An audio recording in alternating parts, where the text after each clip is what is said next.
Nah, it's not a Mac. I'll bring my interface and I'll bring my computer. I mean, I don't need my computer. I'll bring my MacBook.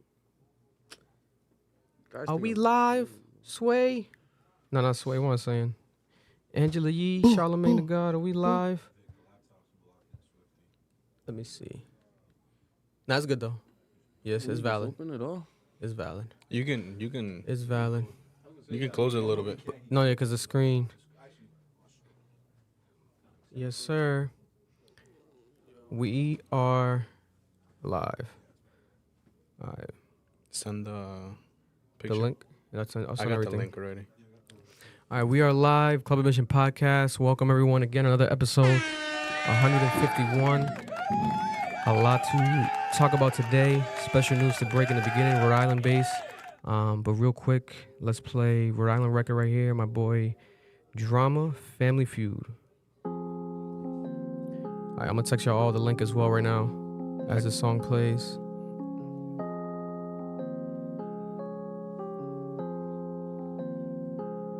Nowadays these times different. Nowadays these times different. Nowadays these times different. Nowadays these times different. Nowadays these times. You can post it too. Nowadays these times different. Yo. But tripping a lot more and I ain't proud of it. I've been losing myself day by day and every way. Bodie keeps saying snap out of it. Gotta run up a bag, cause the feeling is joyful whenever I'm counting it. I know secrets that nobody knows, but I know I'll be going underground with it. How you saying we family? 9 times out of 10, you treat me like a stranger. I was your right hand man, you brought me the info immediately when you in danger. Man, these niggas find new crowds and forget about the ones that were there since the first day. It's crazy cause I'll catch a body for bro and he went and did me the worst way. And my auntie keep telling me, boy, you better stop tripping, you're headed to a greater route. Sometimes in life, these people come in and make you feel good till you gotta take them out. It's the evil of where that we live and we gotta go through hell just in order to make it out. I don't like this bullshit, came my life if we indulging, but fuck it, I'll play it out. And I guess I'm the bad guy in this situation at the end of the day. I play my part even though it breaks my heart that I gotta stay away. It hurts more to be involved instead not being involved, so I had to pick my poison. If I really want better for me, then I just gotta learn how to duck and avoid them. Yeah, nowadays these times different. Nowadays these times different. Nowadays these times different. Nowadays these times different. Nowadays these times different. Yeah. Yo. For a while, watch niggas switch up in 4K. It's a shame cause I always made sure that I came through for all the guys. It's like court day, he said don't come around. Shit, that's not even a problem. You look like a crash dummy. It's a shame how a nigga like you change your ways for the hoes and the cash money. You know I let you rock. Shit, I ain't even tripping. Let's see who gon' make it the farthest. All of this built up and it really got me wanting to go the hardest. Shit, I know when it comes to certain things inside my life, I ain't really the smartest. But I'd rather get it out the money, safest route instead of being a target. Somehow, some way, I gotta find a light. I'm in a dark place. Motherfucker, guys never been the guys. Niggas like an arcade. In other words, niggas full of games at this point. I don't want no parts. In a couple years, I know that shit won't be the same, so I gotta go hard. How dare y'all niggas blemish my name and image? For y'all, I did the most. Now the way these niggas talking on dramas like we was never even close. Y'all talk about secret animosity, couldn't pay me to hate on the bros. Felt the type of way when niggas went their way only for the clout and the hoes. Never could be a hater, I'm a big supporter. I'm not like the ones y'all against. What do niggas do to make me dislike them? Honestly, only makes sense. I love how niggas act like we ain't even grow together when we used to be united. Shit, I never thought I'd go and see the day when me and lil' bro would be fighting. It's my name before anybody, you play with it, then you go play with your life. Asked you know who I put up when he told me to, you ain't gotta say twice. Shit, I thought he knew me by now, I love pressure, I ain't ducking the soul. Can't even see himself in the maze, too busy fucking them hoes. Message to the outsiders, it's gonna take a lot for me to give up and fold. A lot of niggas dick riders when he came around cause I was giving them dough. How you say you day one, but you out switching your roles. Now I think I'm straight off a couple niggas and they clean that out of the most.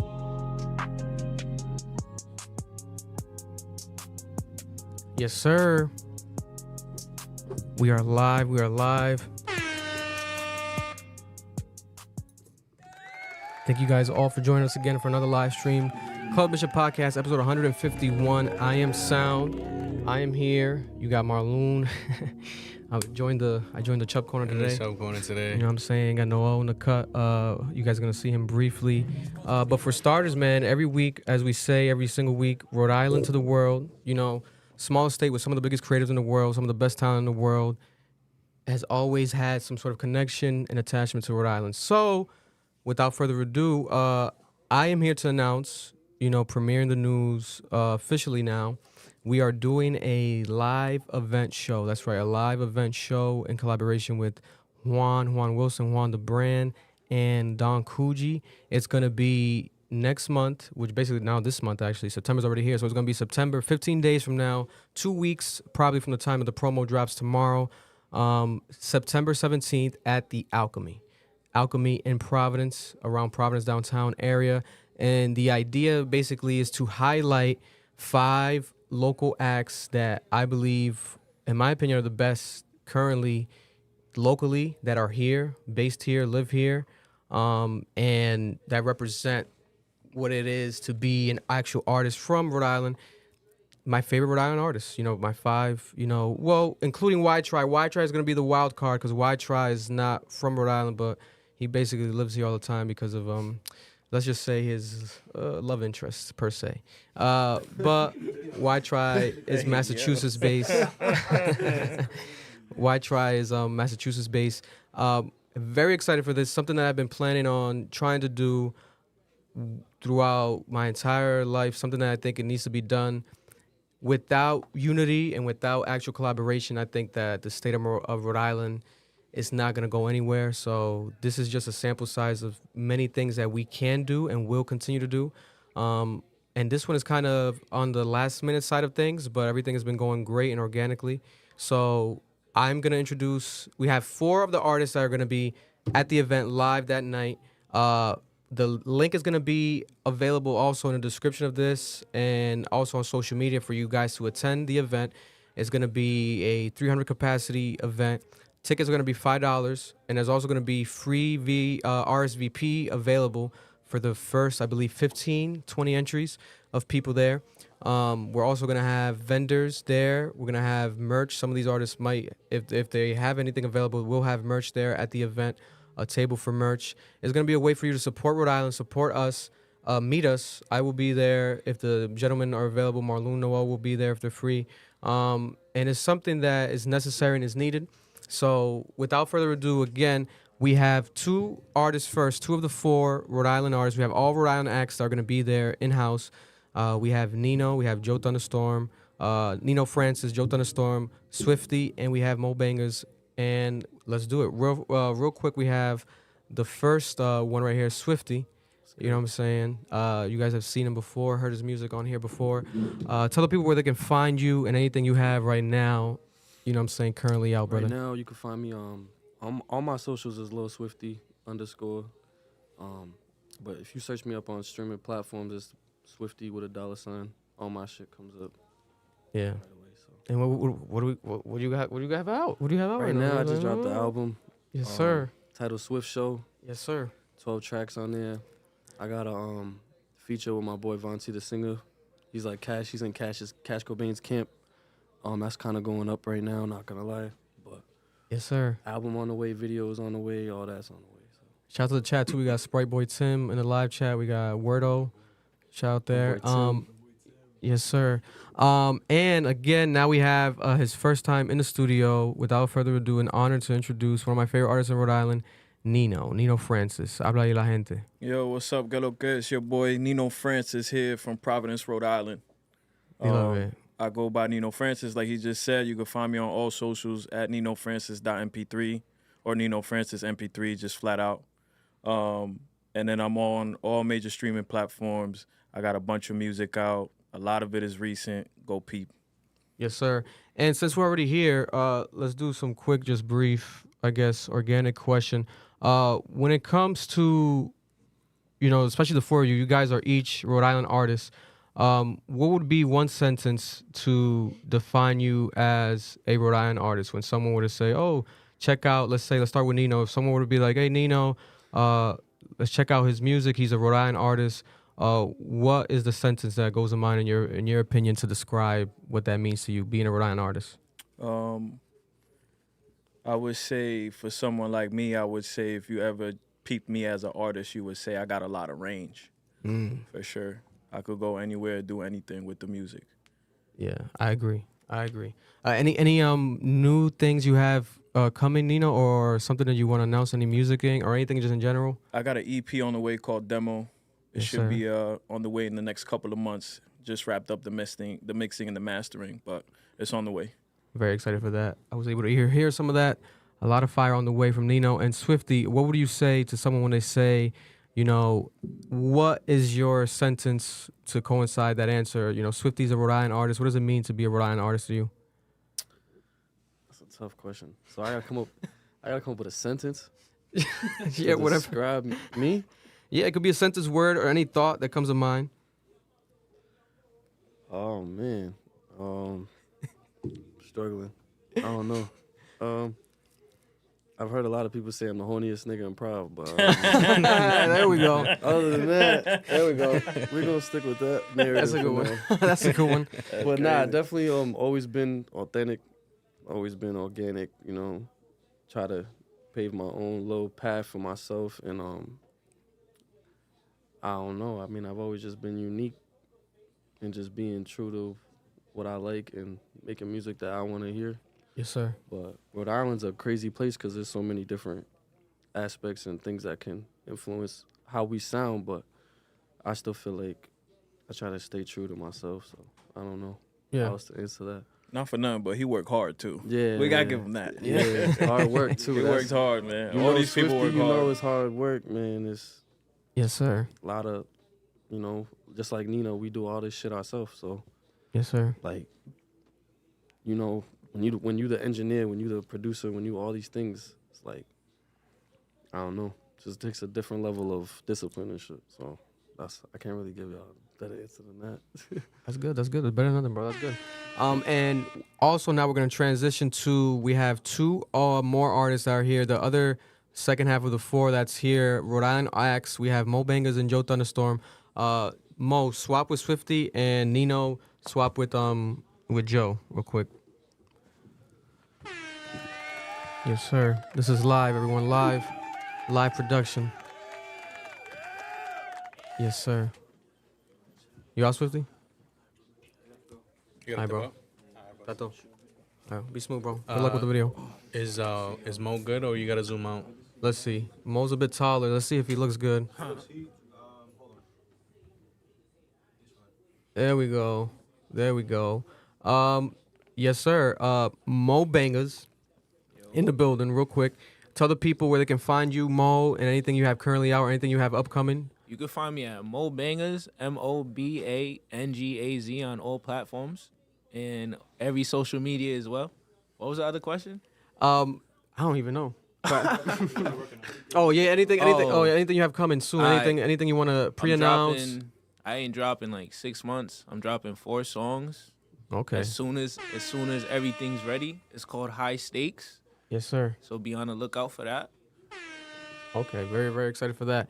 And we got Joe Thunderstorm in the building. First time here as well. Welcome to the studio, brother. One of my favorite artists of all time, Rhode Island as well. Thank you for coming through. Thank you for your time. Thank you for having me. Tell the people real quick where they can find you, your social media, your handle, and also any projects or anything you got coming, whether it's song related, video related, anything at all that you're willing to share today. I'm Joe Thunderstorm on every social. I drop a song like every month. I got 2 real good albums out that's sitting. You can go check out. That's really it. Yes, sir. And what's your social media tags as well? Joe Thunderstorm. Joe Thunderstorm. And also, let's start with you. When it comes to Rhode Island artists, you know, I always mention you. I mention all 4 of you guys. But when it comes to Joe Thunderstorm, if someone were to say, oh, Joe Thunderstorm's a Rhode Island artist, what does that mean to you to be a Rhode Island artist? What's the first thought, first sentence that comes to mind when someone mentions you and you being a Rhode Island artist? It's tough because, I mean, like, whenever you in, like, a small place, it's always going to be, like, animosity and competition and stuff. But, like, I don't like to take shit too serious. I just kind of do what I do and let it work out. Yeah, facts. And Mo, same question for you. When it comes to being a Rhode Island artist, what does that mean to you? What's the first thoughts that come to mind, and what would you say when it comes to that? Being a Rhode Island artist is different because, like, Bring the mic closer a bit if you get the chance to. Yeah. not straight. No, even closer. Yeah, because Straight? not. Yeah, you good. There you go. Perfect. So being a Rhode Island artist is different because, like, everything's smaller. So you got to start small and work your way up. You know what I'm saying? The shows is smaller. Everything's smaller. But also, that's how you build a real community because you really know the people on the crowd. You know the venues. You know everybody. You know what I'm saying? Yeah. But for me, like, what people think of when they think of me, Yeah. I would say energy, being bold in your face with it, being in your face, bro. Facts. Energy. Facts. Yeah, and there we have it, man. These are the second half of the 4 Rhode Island artists are going to be at this event, Daily Ambition. You know, I am excited. I'm hyped for this, to be able to make this happen. And again, another sample of many more things to come, but I want you to go and support all of these Rhode Island artists.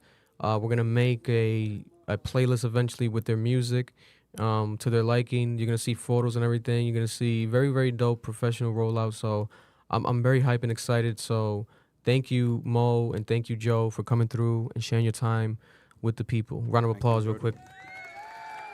Yes, sir. Yeah. Yes, sir. And I'm going to walk them out. I'll play a record as I walk them out. And I will FaceTime Why Try in the next, if you're watching Why Try, in the next like 5 minutes or so. Be ready.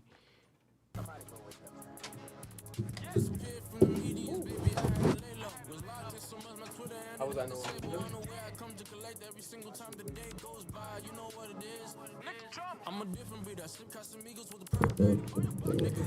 Y'all saw that Drake took Carti off of that track? Because he knew. He knew he had to get that trash ass dude off of that shit. He knew. He did it for me. Y'all think I'm a Drake fan? He my fan. My fan. He did it for me. He hit me up. He's like, bro, you think I need that, motherfucker? Nah, you don't. You don't. That's why you got 1.41 million Spotify streams on the first day, according to Mom Spaghetti. You're welcome. You're welcome. Cardi. Get that motherfucker out of here, bro. Come on. Crazy. Crazy. Wildin'.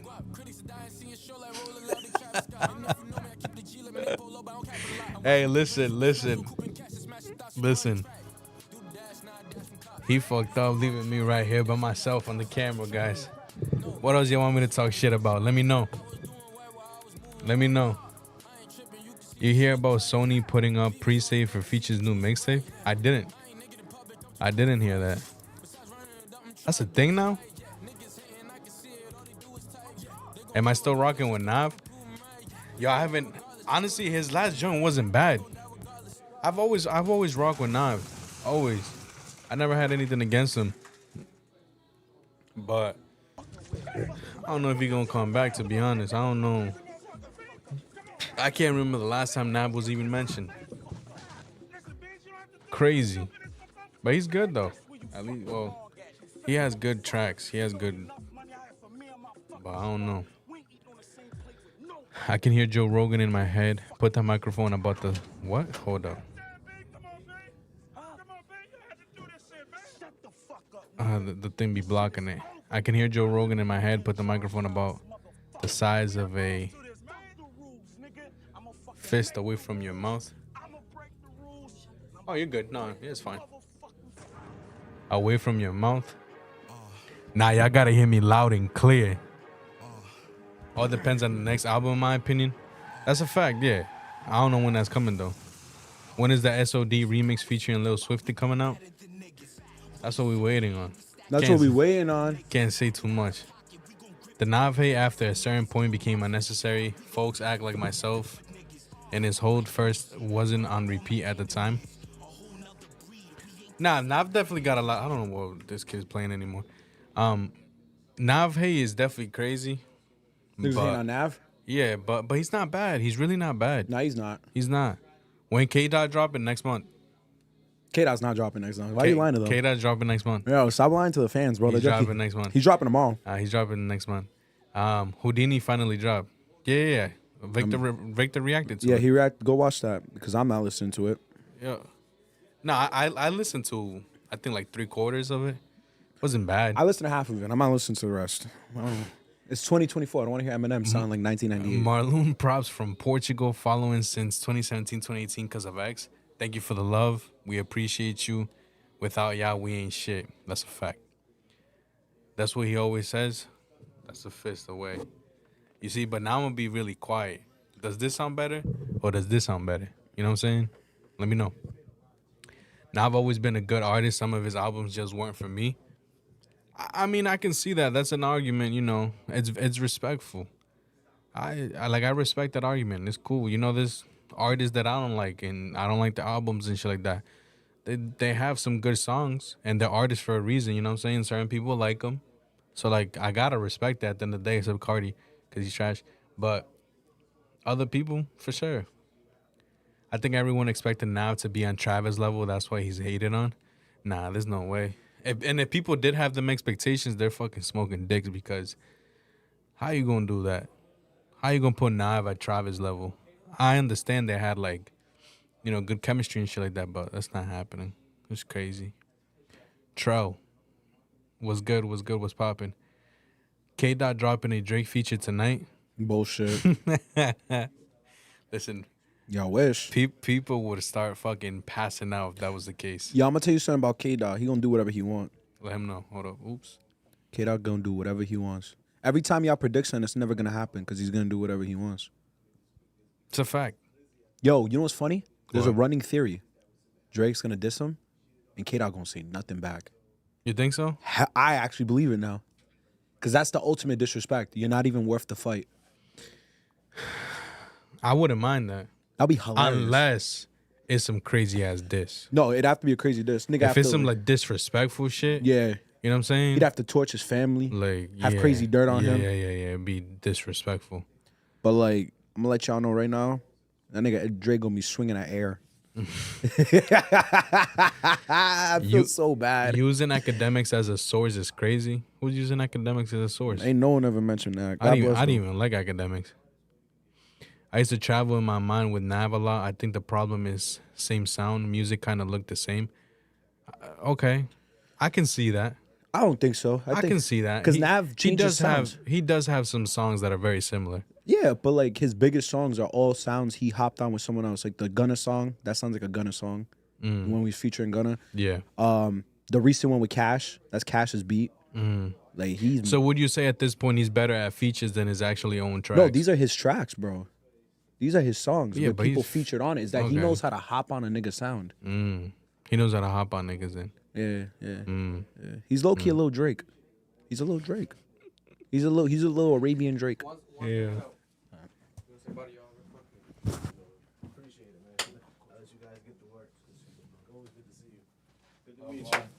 Like hearing you in the background. It's like the peanut gallery.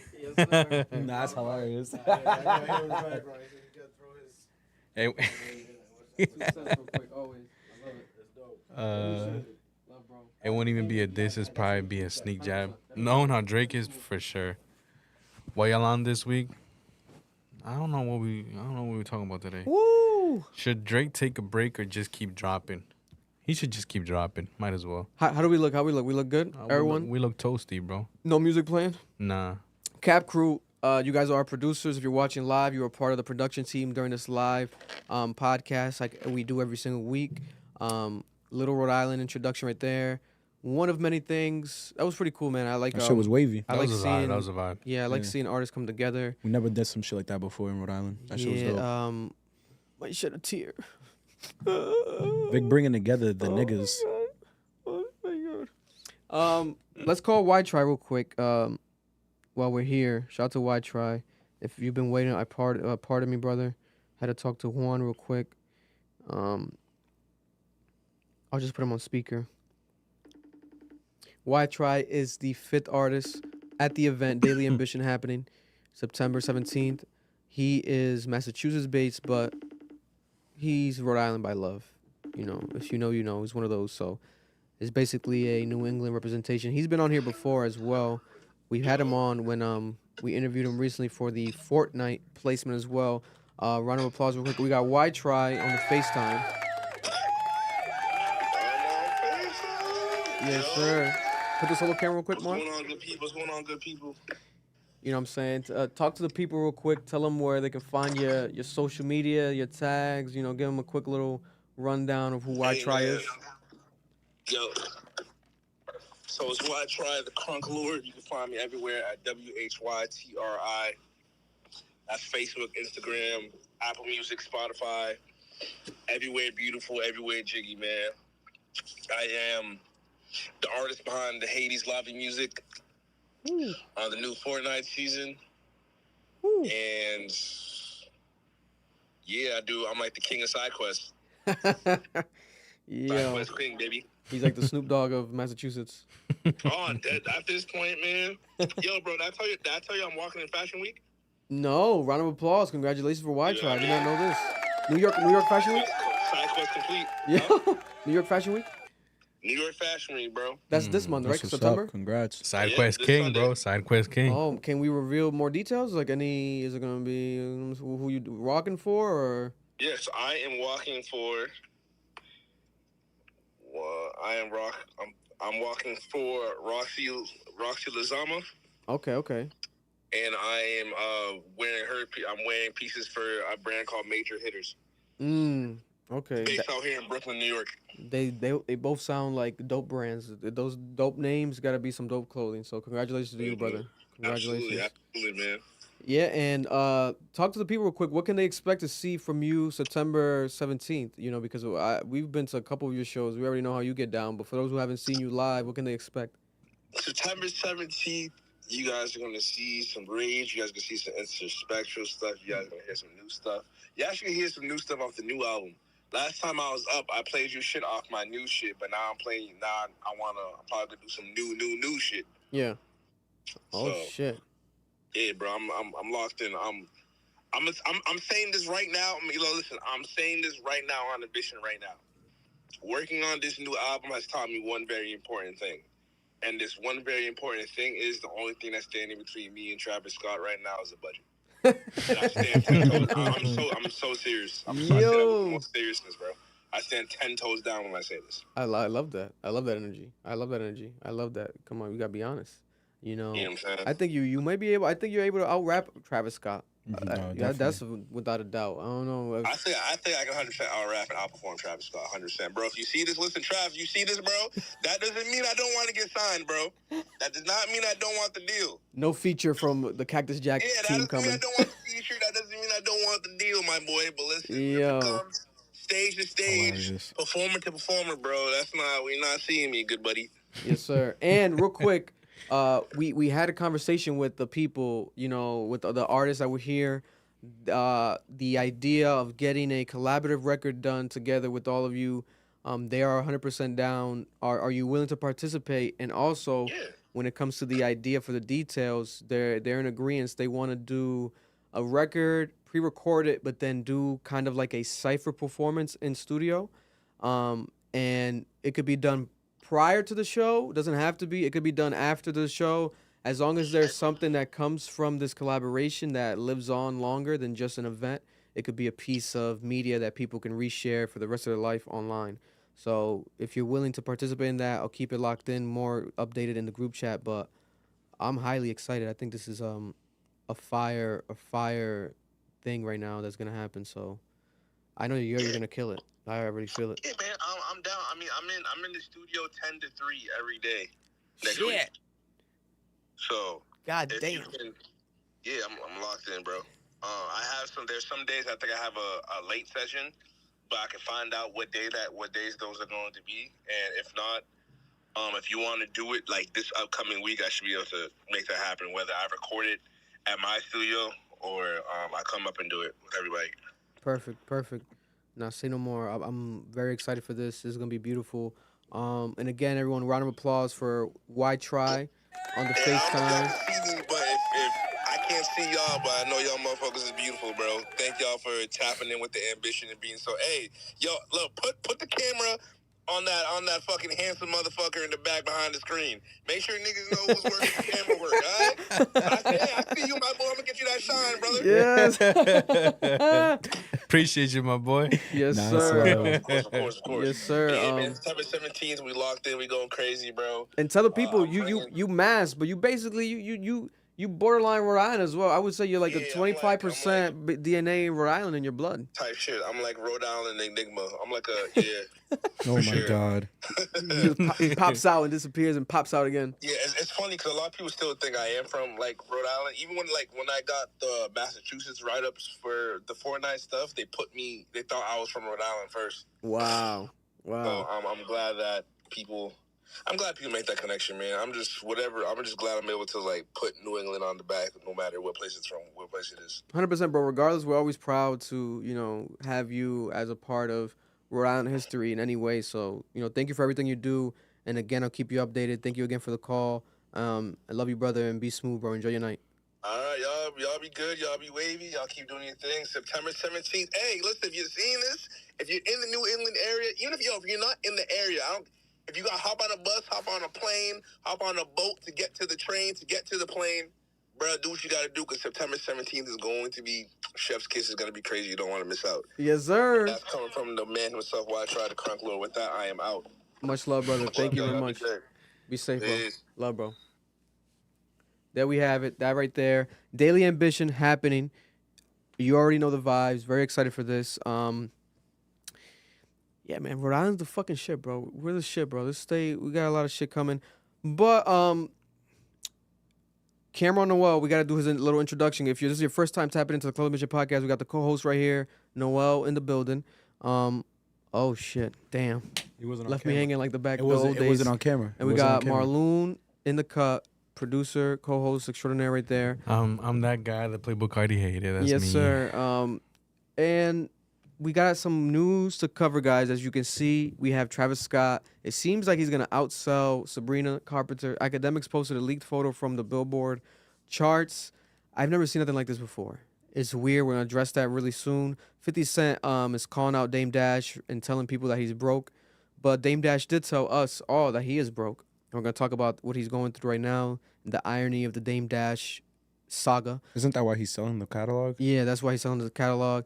And also, we have, what else did I put in the title? What's the other main? Oh, Future. Future out of nowhere has announced a new mixtape dropping. Seems like it might drop tonight. There's a website active. I'm horny. Yeah, I don't know. And Playboi Carti was supposed to drop last night, but he might drop tonight again for Marloon. You know what I'm saying? He might drop for you, bro. You might drop. Bro, they're my fans. 100%. You know what I'm saying? 100%. You're welcome. Shout out to everybody. Happy Labor Day. We're here on a vacation day for you all. Entertaining you all, educating you all, informing you all. Another episode cap to the world. For starters, though, Rhode Island news. Very unfortunate. Sad news. We were very hyped and excited right now, but we do have to talk about some unfortunate, sad news pertaining to Rhode Island. Yeah, I think I have the actual update right here. So last week we reported on horrible story, one of the saddest stories this year in Rhode Island. In my neighborhood, a 7-year-old girl was shot, and today we have unfortunate update. Right now, as we were filming, breaking news, she has passed away. She was critically wounded, and she was in critical condition, and she has now unfortunately passed away. The 7-year-old girl has passed away. And currently the suspects, Amari Cabrera and Shaheem Nathaniel, 19 and 26 years old, they are now facing official murder charges. In addition, they have numerous gun violation charges as well. She has succumbed to her injuries today, Monday, at the Hasbro Children's Hospital here in Rhode Island.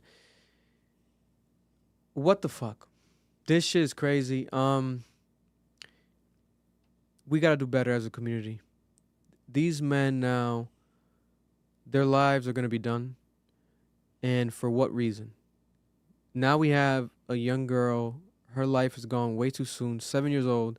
7 years old, that's what, first grade. She probably was starting the first grade. Yeah. Back to school. School starts again this week in Rhode Island. And then now this girl is not even able to see the rest of her life. Innocently. Having nothing to do with anything. And I want to make it clear, right? I'm always going to be proud to be from Providence, Rhode Island, no matter what. This is very unfortunate news. but this is not a proper representation of Rhode Island. Do not take this as this is what Providence is about. This is what Rhode Island is about. These type of situations unfortunately happen in a lot of major cities throughout the entire country, but this one is exactly not close to home. It's actually at home, and it's near my home because it happened in my neighborhood. And again, prayers and condolences to this young girl. I believe Noel sent the name to the group chat. Yeah. Neo, I believe. Reportedly, her name is Neo. Beautiful name, beautiful girl. I will post the photo as well. What the fuck is going on, man? We this is not okay. We need proper unity. I've seen a couple posts online from people locally saying that there might need to be a gang meeting, gang unity.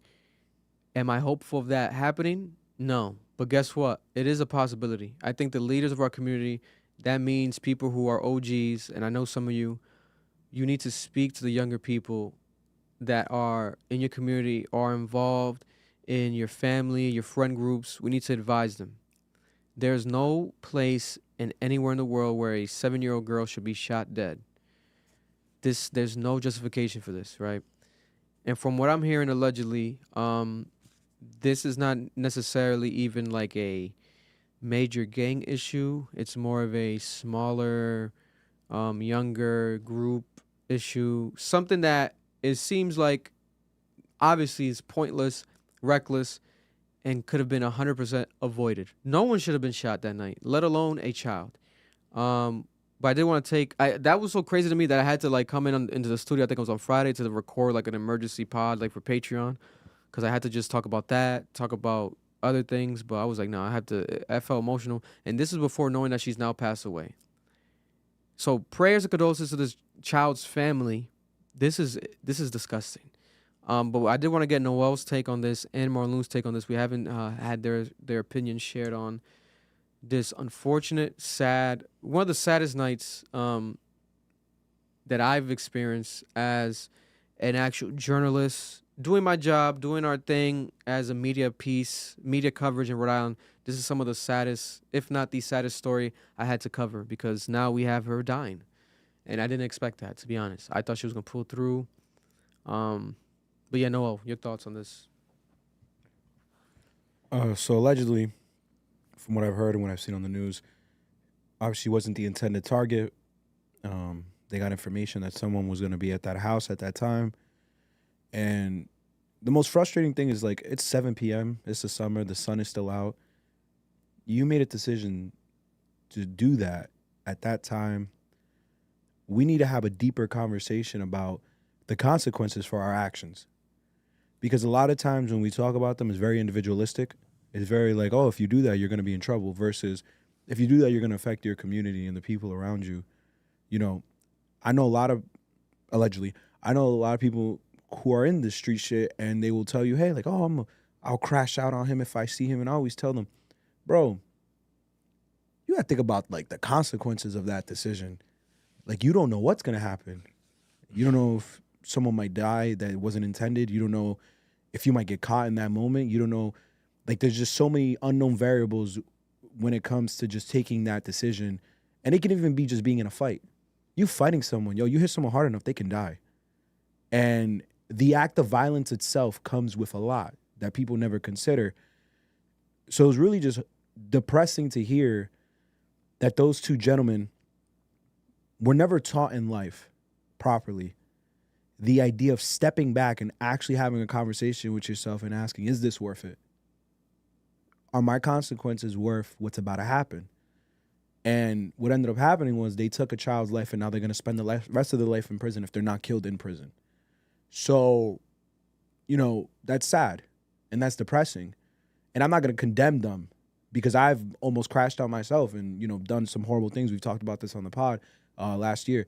So I can't, you know, condemn them. I'd be wrong of me. I'd be a hypocrite. But what I can say is we have to, as a community, have a deeper conversation on helping young men understand how to deal with their emotions. Violence is not the solution. Violence should never be the solution. I believe in self-defense, but that's not self-defense when you get in a car with a gun to kill someone because you got their address. That's violence. And I think that's what the conversation has to be. How do you deal with your pride being hurt? How do you deal with an argument? How do you deal with situations where it feels like you have to resort to something that has so many consequences that you couldn't even quantify and understand, even if you tried, until after the fact? And that's when it's no longer worth it. That's the conversation that needs to happen, because there's too many young men running around just lashing out of anger and frustration. And we need to teach them how to better deal with their emotions. Marloon, any thoughts on this unfortunate news? The girl has now officially passed away. So, first of all, I'm not a parent, right? Vic is a parent. So obviously the way that he feels about it and myself is probably different. But at the end of the day, it's not something that should be happening. I have 2 nieces and a nephew. I have a nephew around the same age. And I cannot imagine what it would be to lose him. And that's, like I said, my nephew, not my child. So that shouldn't be happening. These kids have a whole life ahead of them. And it just being taken away by other people's stupid reactions or decisions because of whatever beef that they're in. I don't know anything what happens in the streets and stuff like that. I'm not out here in the streets. So as a bystander, I think that is stupid. I will say that my true question is this really the end of the situation, or is it the beginning? You know what I'm saying? No, yeah. That's a child. What's good with the parents? What's good with the family? What's good with the people that actually got caught? What's good? Do they have family? What's gonna revolve around all of this? You know what I'm saying? So what's truly gonna happen now? This could have just been the beginning of it all. So condolences to the family. She's resting now. She's in a better place now, because the world is a fucked up place, and it's sad that she had to leave us early, but hopefully this is lessons for other people, because I highly, highly doubt that they want to see a child leave this earth this early. Yeah, man, this is very disgusting. And again, something needs to happen. We can't just be a part of the cycle and it's continuing. And I feel at least optimistic in this unfortunate situation, because I have been seeing a lot of community outreach, people sharing their opinion on this prior to her passing away. So I think that with her unfortunate death, I think that we have to make the best of it in the best way possible. And we have to make sure that her family is taken care of. If there's a GoFundMe link, I will be sharing it everywhere. You guys will be knowing a bit of it if there is one. She shouldn't have to pay. Their family should not have to pay for this funeral. They shouldn't have to need to do a funeral for their child. But the fact that she's passed away, there shouldn't be money coming out of their pocket, in my opinion, because that shit is very disgusting. This is horrible, horrible news. Let's just have, let's do a moment of silence for this young girl.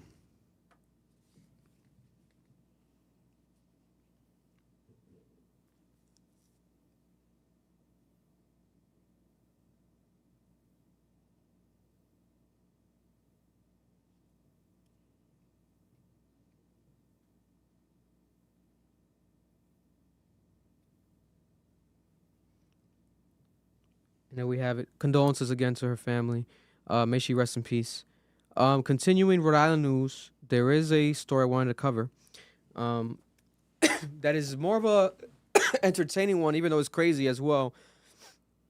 There was a actual, what would you call it? A home invasion that happened in Rhode Island that led to a Ferrari being stolen from Rhode Island, and then being a part of a high-speed chase that ended in Florida.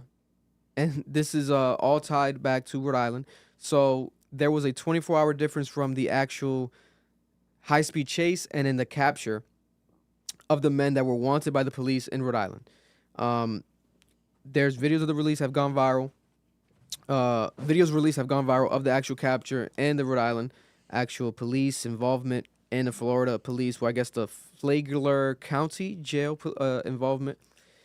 19-year-old Jonathan Costa of Cranston, Rhode Island, remains currently right now in jail on a fugitive warrant out of Rhode Island, where he and Logan, 18 years old, Logan Slezak of Pawtucket, Rhode Island, face charges in connection with an armed home invasion. Slezak was captured in Rhode Island on Tuesday and made his first appearance in court Wednesday morning. Costa was captured in Palm Coast on Tuesday afternoon after leading St. Johns County deputies and Flagler County deputies on a high-speed chase. The chase began on I-95 St. Johns County before it extended to Flagler County along Palm Coast, where, according to investigators, the Ferrari was seen speeding beyond 100 miles per hour.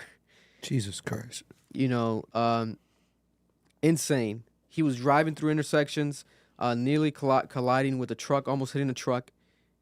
It was crazy, right? This is a $300,000 Ferrari and is capable of reaching 200 miles per hour. Those speeds of the car can hit close to NASCAR speeds. What Ferrari was it?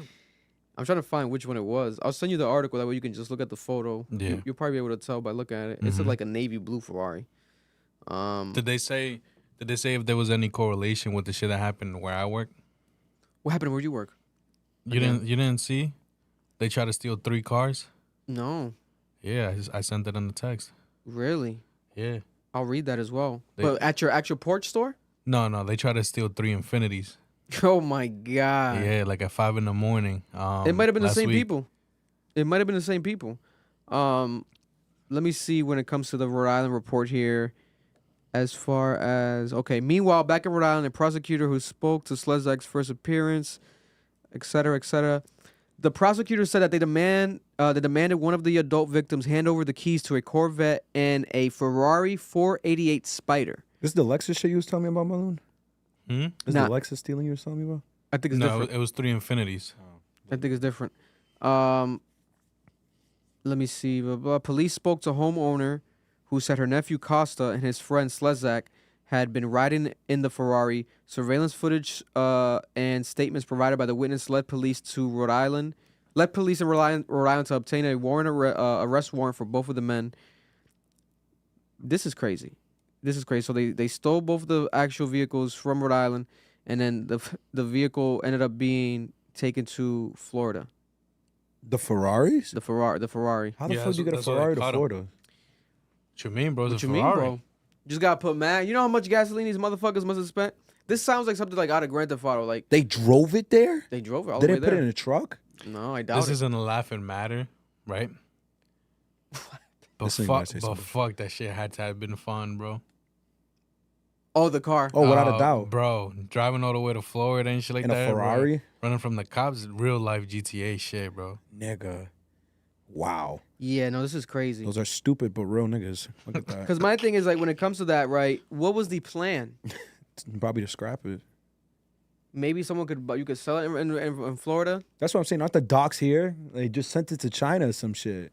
That's fucking crazy. But it's this teenage shit, right? The young adults, they try to do some dumb shit. They try to think they playing Grand Theft Auto too much.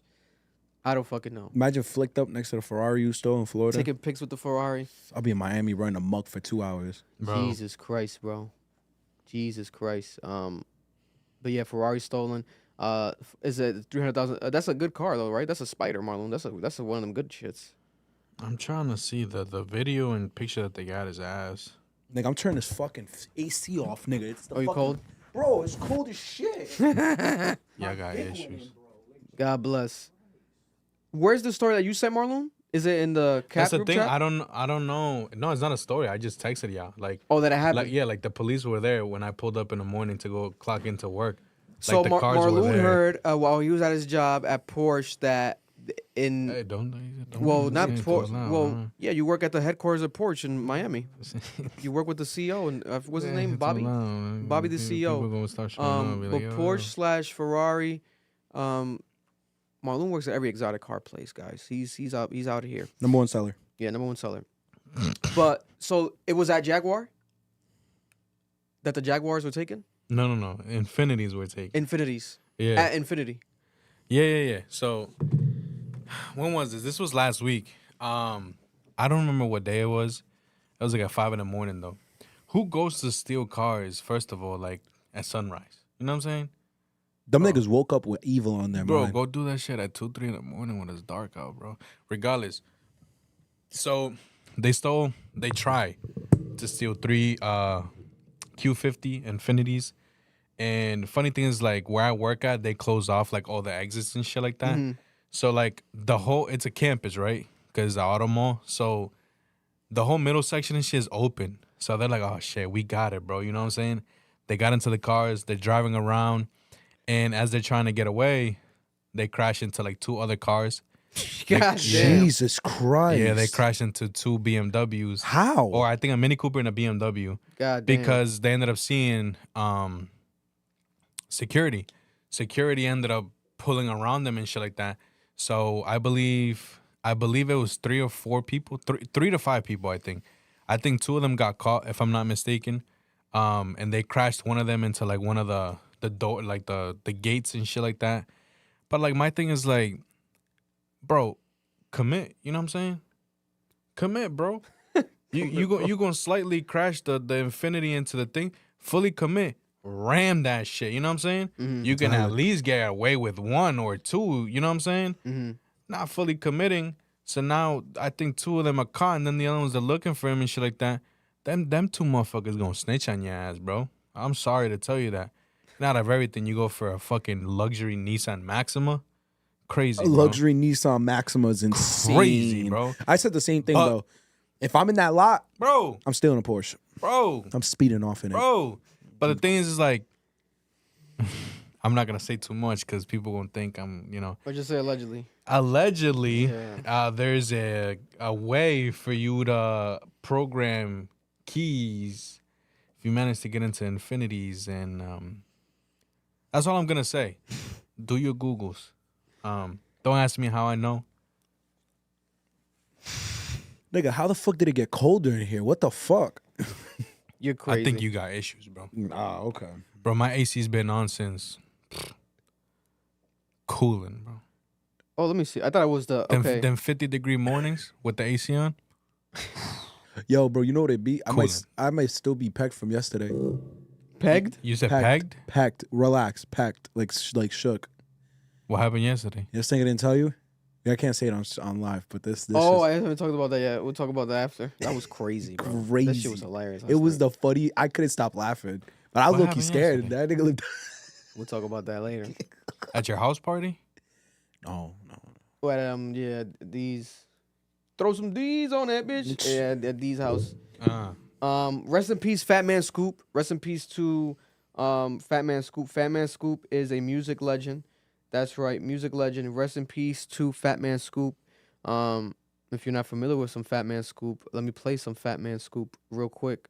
50 years old. This was crazy. This happened in Connecticut, right? And shout out to my boy Craig, who was in Connecticut. He said that his boys were at the show when it happened. Fatman Scoop was seen performing that stage in Hamden, Connecticut. This is a music legend known for his collaboration with Mariah Carey, Missy Elliott, Timbaland, etc. He's known for being the voice of the club.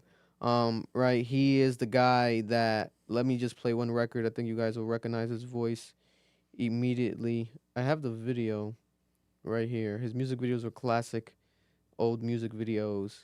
Damn, bro, got pegged. Pegged is a wild statement. Yeah, that's what they're saying, bro. Where's the right here? I ain't get pegged. I'll peg you, nigga. Who you talking to? Then Put the Bluetooth Joshua Barbado. I don't know who this goat is, bro. Classic voice. The classic voice. Classic voice. Music make you lose control. Music makes you lose control.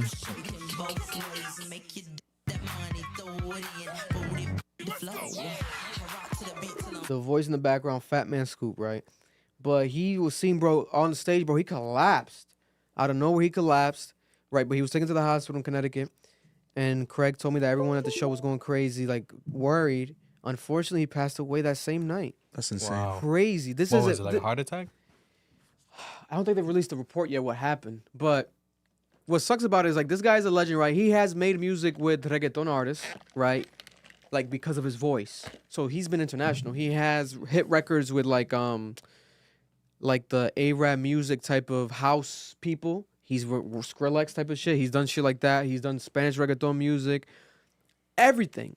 He's been a part of everything. Like this is one of those legends that still is existing and still was, you know, making money in the industry, still out there, still doing shows, still being booked, still having relevance, and he has passed away. So condolences, rest in peace to Fatman Scoop, a music legend, gone too soon, and it's crazy. He's 50 years old, but he did not look 50. You know, he did have, you know, he was a heavier set, but not.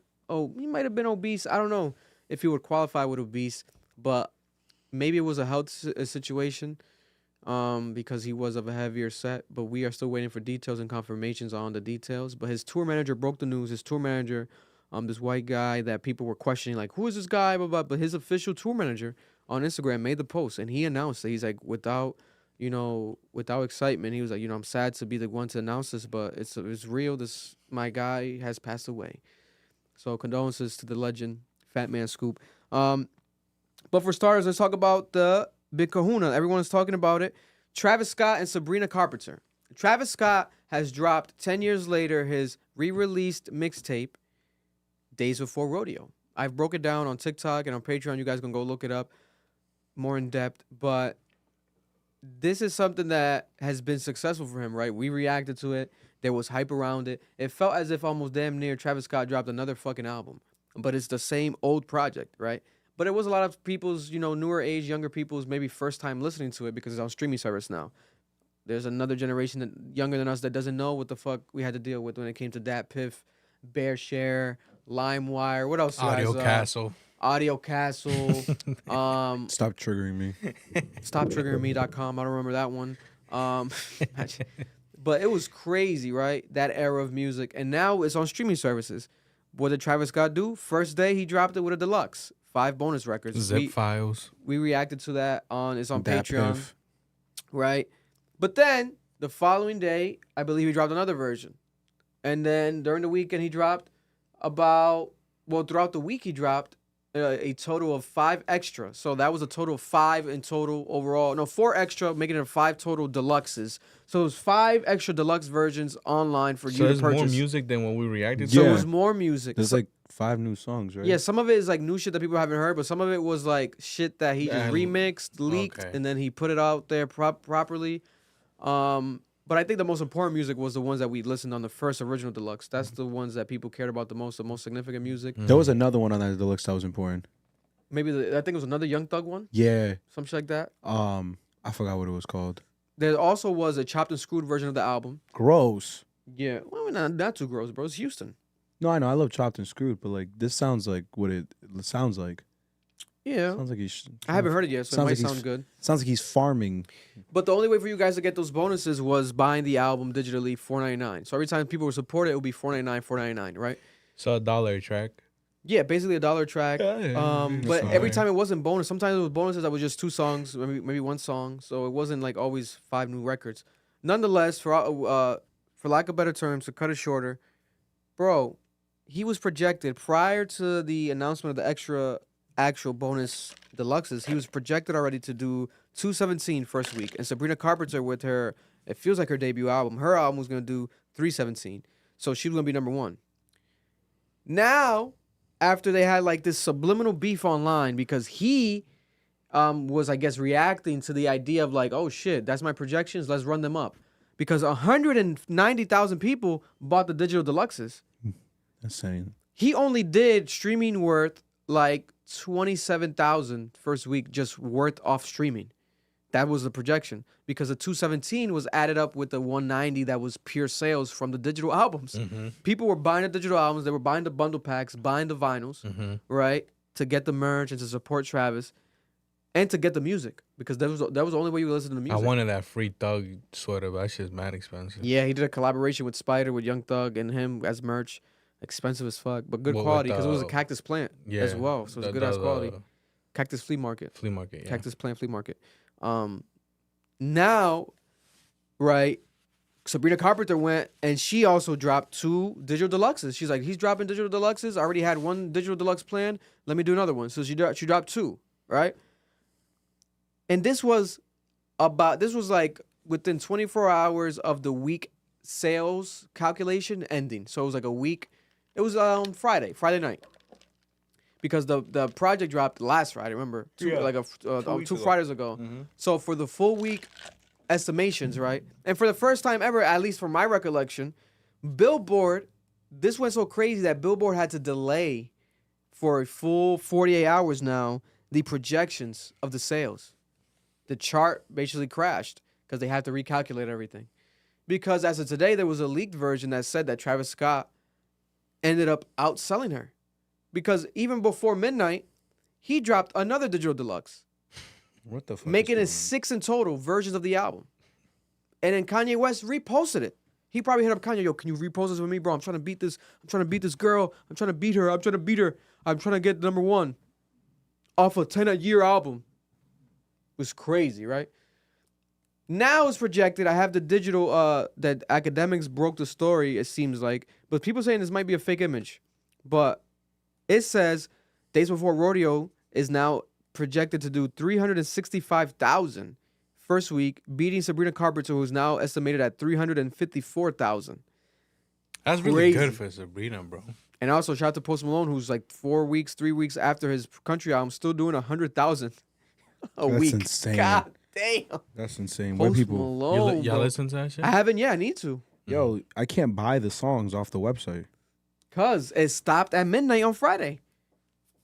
He made it like, you guys want to support me, do this, okay, but after midnight Friday, you can't even do it. So that's what made people go do it. Because it was limited time only.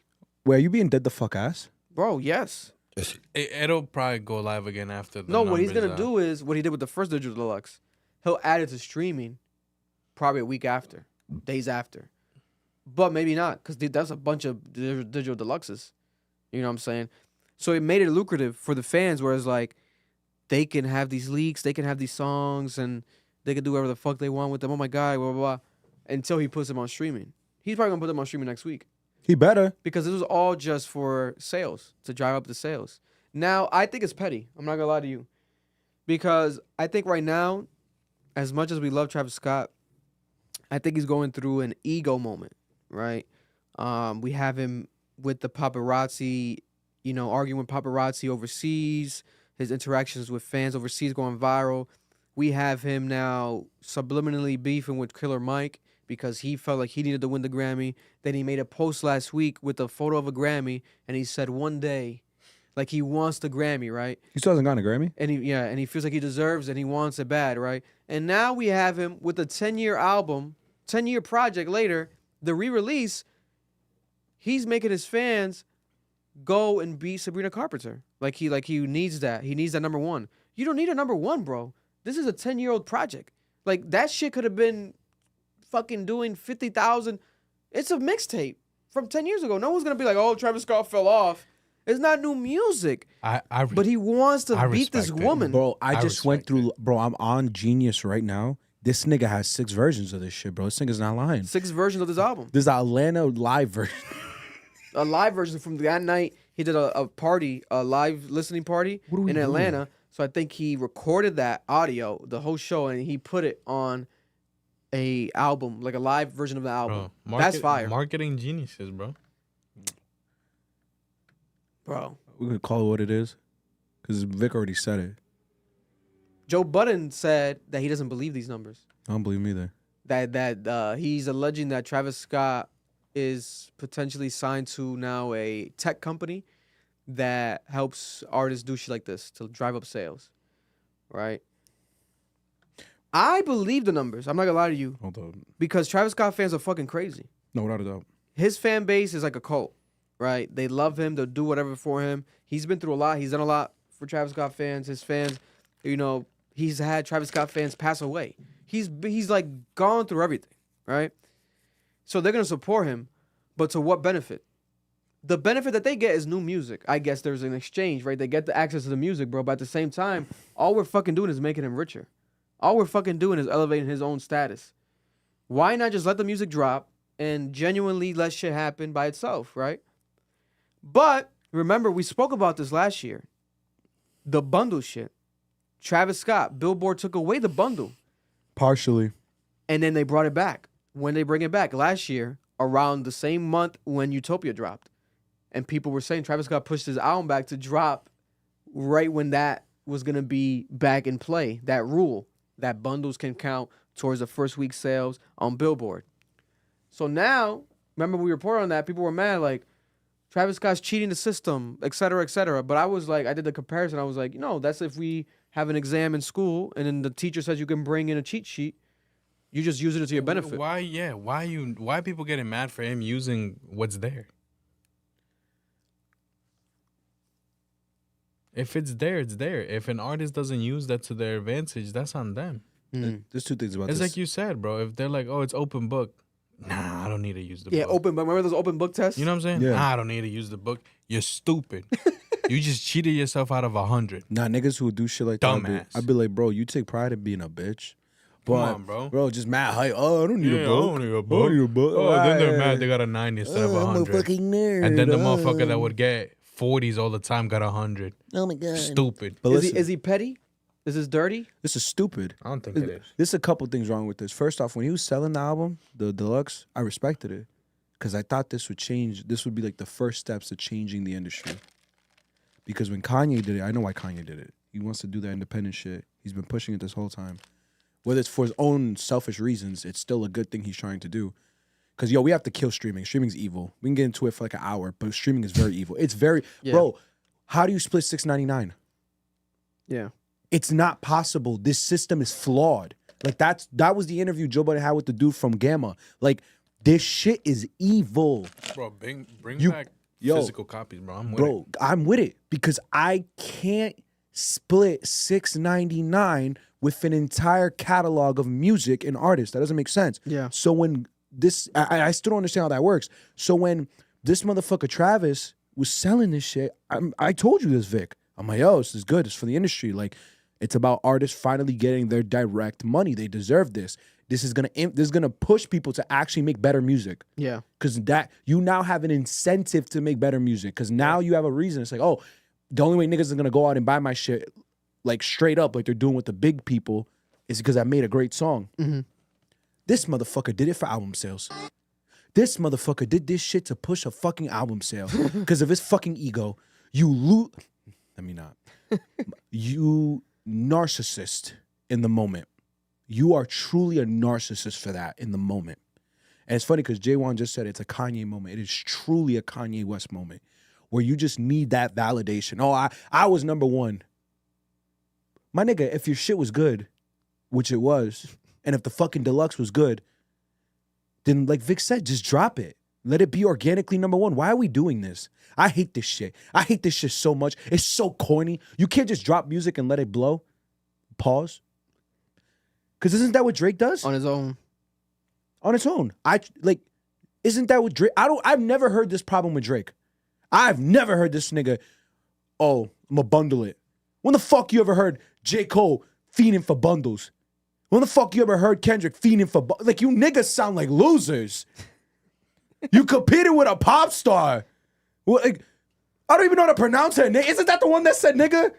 Nah, that's Sabrina Claudio. Oh, Don't play. Okay. Don't put that on Don't put that on Carpenter's Sabrina in body, this. bro. Okay. Don't. Like, yo, what are we doing here, Sabrina bro? Carpenter's a baddie, bro. I ain't gonna lie to you. That's great. You argue with baddies. You at war with baddies. Bro, if you don't fucking make music and shut up, like this shit boils my blood, bro. Cause what does he get? If Vic is right, what does he get out of this? Wealth? The ability to say, oh, I was number one this week. Yeah. What the fuck does that do for you? You're Travis Scott. And I will say, Sabrina Carpenter did play into it because she did tweet eventually that day, Friday. She did tweet, this one's for Nicki. And it's because she was like, oh.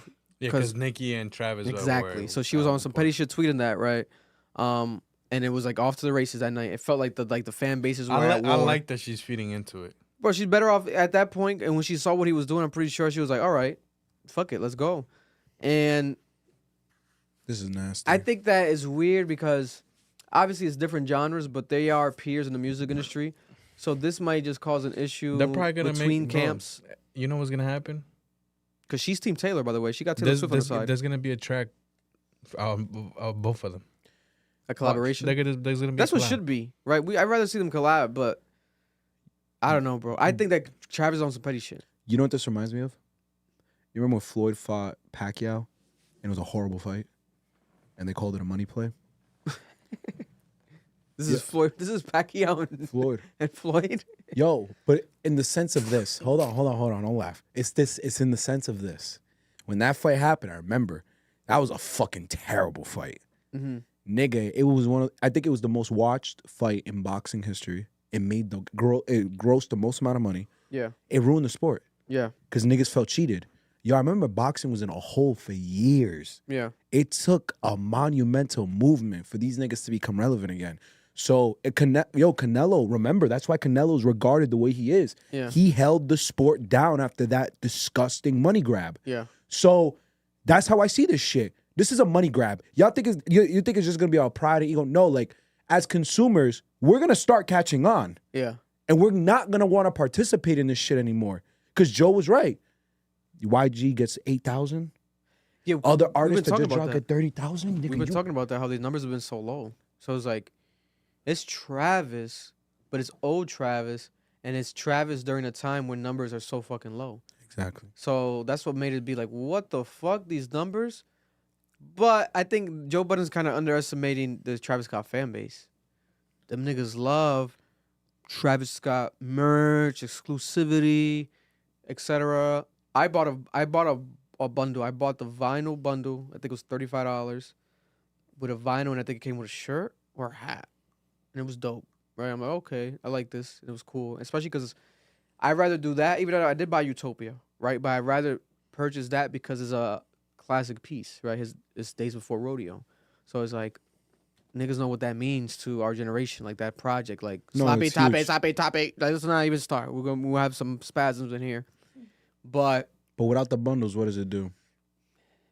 yeah, I purchased the $5 deluxe for us to listen to the songs because I couldn't find it nowhere. Like even on illegal sites, it was hard. I'm like, damn, this guy's really protecting this. But I wasn't like dying, like, oh, I gotta listen to these songs and I gotta buy them. But there's kids that feel that way, bro. There's kids that feel that way. So I say this is a bad decision musically, business wise. It's a nasty taste in everyone's mouth. Because you're right, Vic. What is the purpose of this? yeah, because perception is showing like we see these numbers, but it's not because just the music. It's extra. It's At this point, bro, it comes down to which artist is loved the most. mhm. What fan base is gonna ride for their fucking artist? That's sick. You know what I'm It's saying? like a war. Like, it sounds like a Sabrina war. Or That's Sabrina's nasty. or Travis? That's what's going on. But you know, but This is crazy. but then it's not music. It's not about the music, and that's sad. Because think about it. How many? It was 2,000, like almost 3K copies, 300K, is what they're projected for Travis supposedly. Oh, right now it's 365. 365. And she's like 358 or something. Where are you hearing? Where are you hearing this album? Where the fuck are you hearing this album where you could say it's 365? They might have Stop played it. it at Datro. Who knows? No, the fuck you Did didn't. they play Mamacita at Datro? You never know. And before y'all They come at me, should've. I was 15, fat, and Vic and Marloon know this. Listening to Mamacita and Sloppy Toppy, wishing a bitch would give me Sloppy Toppy. So don't come at me saying I'm a Travis hater. I'm just letting you know that album is not playing. Did you try Sorry. drugs at that age? Allegedly, yes. When I heard Drugs You Should Try, high as hell. Oh my god. And also, by the way, Travis Scott dropped a music video for Drugs You Should Try It. He did? For real? Yes. Oh, I gotta watch that brand shit. new music video. He dropped a brand new He music was video. fiending for this #1. Wow. Yeah, brand new music video for a song that dropped 10 years ago. But it's arguably the best song on that album to a lot of people. I like Mamacita, Sloppy Toppy, but Drugs You Should Try is one of his best records of all time. Ever. It's standalone piece. So I love that. He did a music video, and I like that. I was talking to my boy Nino. I was talking to Nino about that. He was saying like, yo, that Travis doing shit like that might change the game where people, there's been artists who have done that. I think Genuine or Juvenile last year, there's been artists that have like redone like a new music video to an older record. What's that white girl song? Carly Rae Jepsen, someone did it. No, it was the black guy. It's a Coke song. What's his name? OT Genesis. Ultra isn't one. I think so. Let me see. Someone did it, right? But Travis Scott's now the biggest artist, I think, to ever do that. To do a Shy Glizzy, white girl. Oh, Shy Glizzy did it. I don't want Yeah, a white girl. girl. I want a powder. I want a powder. Yeah, he did that last year. That's true. A music video. Bro, It's a because that's an song- iconic song. It's an old song, yeah. But Travis Scott's the biggest artist to now do that. A new music video to an old record. It's going to rile up the fan base, and it's going to reintroduce the old record as if it's a new record. It's genius, right? And not to disrespect them, but like any quote-unquote rappers from the past that have fallen off, you could do some shit like that and get back in the game. People would pay attention to you again. Your streamings will go up. I don't see why not. I see Robert Thicke is like doing sped up versions of his old songs. Oh my god. Because TikTok. Because a lot of these older records that are classics get brung up on TikTok again. So Travis Scott doing it though is huge. I think it's huge. If we check, let me check just charts, right? All genre charts. Let me check Apple Music. Is Travis Scott's any music from the Travis Scott's album, the old album, is it charting high? Let me see. We have Sabrina Claudio as #1 with Taste. Dope record. Espresso's dope. I like Sabrina. Who's it being? No, not Claudio, my bad. Sabrina That's what I was Carpenter. gonna say. Sabrina Carpenter. They're gonna have to battle each other for the names. I'm not gonna lie to you. They will. One of them says the N-word and the other one doesn't. Yo, bro, at this point, I don't even know who's who. I don't see the Travis Scott. Oh, yeah, it's not ranking. We see Travis Scott songs. These light-skinned pop artists show up every week. Bro, she's from Boy Meets World? Girl Meets World? She's not a bad artist, bro. Oh, is he? That's a Right here. Disney Channel woman. Yeah, she's not a bad artist, bro.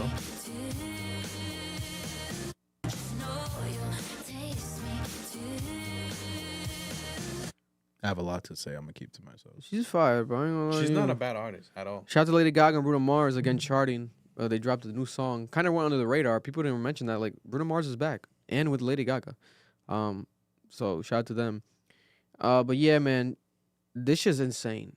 There is it doesn't feel like there's like a wave of like newer pop girls popping up out of nowhere, right? We have Charlie XCX, but Charlie's been around for a while, but she's younger, so shout out to her. Katy Perry's making like a slight comeback. The single did I think bad. I don't know where she's at now. She might have pushed the album back. I don't know where you are, Katy. Who's another pop girl we mentioned? Olivia Rodrigo, been making her rounds, right? Ariana Grande dropped. Great album. Taylor Great Swift. album, but people are not really acting like it was. Taylor Swift did that nasty move. Taylor Swift out here being Taylor, dropping was- different versions of the albums. That was gross. It worked too. People did not Million, want like to. it wasn't like 1 million plus first Uh-huh. week, some crazy shit. People did not want to support that. They were like, bro, because it's such a power move. My God. We have there's another female I know you're talking pop about Lana Del artist. Rey. Lana Del coming out Rey this year, I made like a think. comeback. There's a Quavo song. We have Post Malone, technically pop artist, hip hop artist, but pop. But now he's doing country solo, in that album, doing great numbers as well. There's another female pop artist though. Someone said Camila Cabello. Camila Cabello. Camila Cabello came out Was that album with good? 2 Drake records. The album was kind of mid to me. I'm not gonna lie. To you guys. Billie Eilish this year, phenomenal album. Didn't hear. I heard it. Had a slow burn because now her songs from that album are going crazy, like Yo. months later. Next year, I mean, this year's album of the year is gonna be nasty for the Grammys because her album qualified. Yeah, and that's a good ass album. It's gonna be her, Beyonce, and a few other ones. Yeah, Beyonce with the country album. Yeah, man, very very crazy time right now. Is Travis Scott being petty? Sabrina Carpenter, let's do a poll. Put a poll real quick, Mar. Let's do Hold on. what should the poll say? Let's say, what are people's projections? Who is gonna have the #1 album for first week sales? Sabrina Carpenter or Travis Scott? Doesn't matter. The leak says Travis Scott, right? Sabrina Carpenter. I think whoever wins, though, there's going to be a story to keep on continuing to cover after. Because if Travis Scott doesn't do it, doesn't get #1, he's probably going to post about it, say some shit. If Sabrina Carpenter gets #1. But what was the question? Who gets #1? Yeah, who will get #1? Will it be Sabrina or Travis? What label are they on? You imagine on the same label? That's Nah, the I don't question think so. I'm about to figure out right now because I feel like they are. Nah, I don't think they are. Because if someone would have highlighted it on Twitter by now, I would have saw like a viral tweet. You say that, but no one's talked about the fact that Oh, the Elliot and Louisian? no they still haven't talked about the fact that Kendrick, those disses say Kendrick Lamar / Interscope. God bless. Yeah, they don't say PG Lane No one talks or about that. TDE. So it's Sony Music, licensed to Epic Records. For who? For Travis. Travis Scott, Sony Music. What's the other girl's name again? Sabrina Carpenter. God bless. Not to be confused with Sabrina Claudio. She's pretty. Bro. And to be honest, guys, she's dope. I've seen her interview. She's like You dope. won't believe it. She's dope. She's I not. saw- She doesn't give cringe vibes or nothing. Like she's dope. I saw see this why one this is clip. happening. I saw this one clip. It was mad funny. That one actually made me laugh because she was on Hot Ones, but then she did that one with that awkward like British lady. Oh yeah, the chicken chop shit. Yeah, Chicken chop date. I gotta see both of and those. she's like, oh, she's like, aren't we like supposed to take a bite and switch? And she's like, wrong show, honey. That's Hot Ones. And she's like, oh shit. I gotta watch them both. Yeah. You want to guess? What's Travis Scott label? Travis Scott's Sony. And guess what she is? What is Sabrina Carpenter? Cameron Noel. It isn't Sony. Warner Brothers. It's UMG. UMG. Bro, they're playing politics. This has nothing to do with either of them. But what is that? What do you mean? Because Sony's versus UMG? Yeah. They're not owned by each So other. this is a label battle. There's a label battle. I think Sony owns 30% of the industry. UMG owns like 45.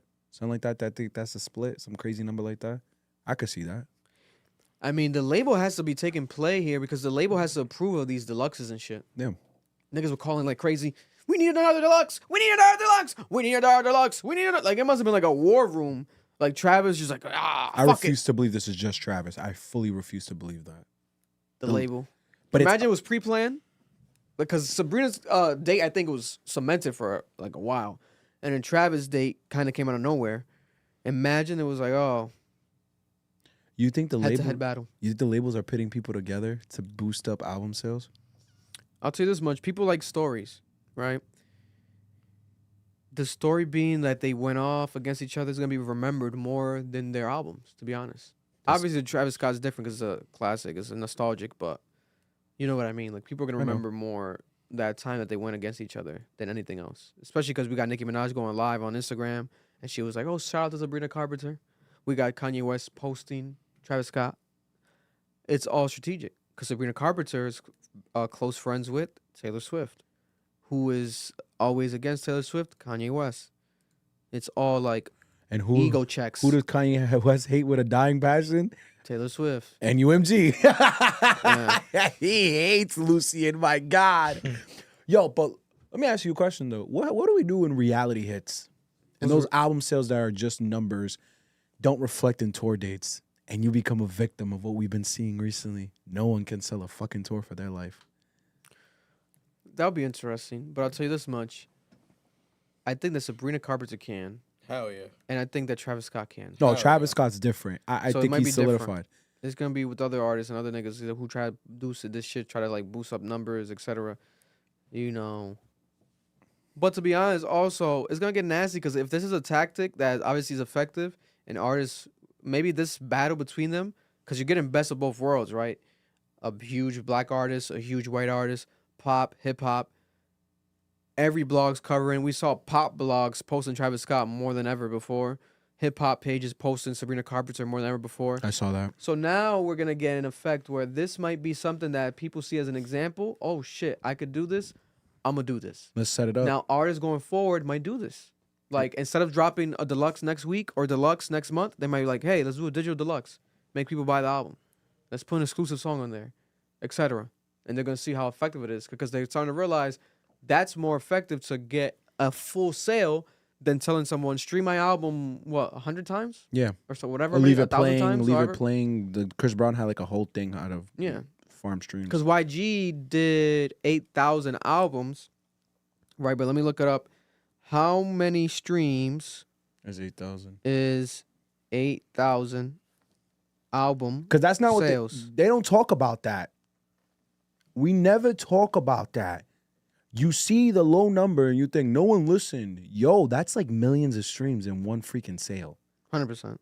Like, this is why we have to go back to buying music We can't keep doing subscriptions. It's destroying music. Everyone's just chasing numbers that aren't even real. What is it? 10 million plus streams. So 10 million times people played the album, and he sold 8,000 copies, right? And that's YG, which is surprisingly a low number though for YG. Even though when you put it in a streaming perspective, it's not. But for YG, I think it still is low because YG's usually a huge single artist. But I guess him trying to catch PDF files with Vitaly didn't work, and turn out to be streaming, and him trying to like not be anti-Drake, but just obviously showing his love for Kendrick, etc. Hate to see it. Didn't work effectively for the rollout. I don't know what his rollout necessarily was. He does have his own podcast show. I think he stopped kind of doing it. I wish he kept it going. That seemed pretty cool for him. And also, he broke up with Kalani. He broke up with Kalani? Yeah, there was and then allegedly she cheated on him. Oh no. Some shit like that. With a woman? Isn't she gay now? She's bi. No, she says she's a lesbian. I would like. Oh, she wants the vag only? She says that she's a lesbian. Vag only now. I would do a She lot of says stuff. she to No get makes cocks. money. music for lesbians. Bro, I would lick every tattoo she has. They were together though. I would go crazy. You bad just like Kalani is, like your body That is. remix is Like your terrible. body is. You wanna get in your body. Yeah. I think it's okay. I don't think it's bad. I think it's okay. I And don't think it's plus, bad. the fact that she's on it is just a W for that guy. Hell yeah, That's for Jordan. Huge. That was 100%. No, it's huge for him, but I didn't like the remix. that fucking song, man, is so good. I love you when your body is too obvious. Like your body, like Kalani, like Kalani. You gotta, honey. God bless him. Yeah, man, that's insane. That's insane. Speaking of new music, we have a brand new Big Sean album. I was reacting to it yesterday. Then Noel pulled up. We reacted to it. I dropped it today. I am a fan of the album. But there's a question right now people are saying when it comes to Big Sean, right? Again, being overshadowed by other artists because everyone this weekend is just talking about two albums that dropped the week prior. The Sabrina Carpenter and Travis Scott album. And on top of that, we're going to get to it in a second, to be honest, there was 3 major album releases this weekend. Big Sean, Destroy Lonely, The Shorty. and Doechii. TDE's new artist, Doechii. I haven't heard that yet. Everyone online on Twitter was talking about Doechii. They're talking about it right now in the chat. Mhm. They're talking about Doechii more than anything. And I still haven't heard the album. I'll drop a reaction this week for you I haven't guys. heard it either. I'm hearing that she is giving... I've heard her singles and I've heard her music in the past. And I've heard her projects in the past, stuff in the past. But this new album, I'm hearing that she is like a female Tyler, the Creator. They're saying. Female Tyler, the Creator. Fuck. This guy. It might be a good sign. You might digest it better as a female. You never know. I'm going to listen to it, man. But Big Sean's being outshined by that. But staying on the Big Sean topic, I think that is a good album. I think it's mature raps, positive raps. And then people online were debating, right? We have Rory from Rory and Maul podcast. He was like, you guys want positive raps whenever the fuck you want them, but you don't want them from Big Sean? LOL, okay. Because people were saying that Big Sean's album was like a Chance the Rapper. They were comparing him to Chance the Rapper when he dropped his positive album. The Joe Budden podcast compared him also to like Fabulous. Like he's the Fabulous of his generation. Whereas like he could have been bigger than what he is, etc. Listen, I'll say this. I think Big Sean is Big Sean. He has classics. He's a part of classic music. He's a good-ass fucking rapper. He's a good-ass fucking artist. The position that he is in is not to anyone's fault other than himself. Big Sean has taken too long of breaks between projects, and he has taken too long of breaks between music release, feature, singles, whatever. It's been too fucking long. The more consistent he gets, the more of a respect he will get. I'm telling you that right now. Following his album, mixed reviews online, I think that his best case is to drop again. Wintertime, do something. A mixtape. He needs to come again. Maybe a deluxe, right? Something. Because he can't just let this project fade away or his momentum right now fade away. He was on Instagram Live crying. Literally had to cry and left and came back. He was crying. We talked about it. And now the project is out. Now, is it some of his best work? Maybe not. Maybe not. But I think it's still good music. The problem is, like, when he talks about the top three, big three,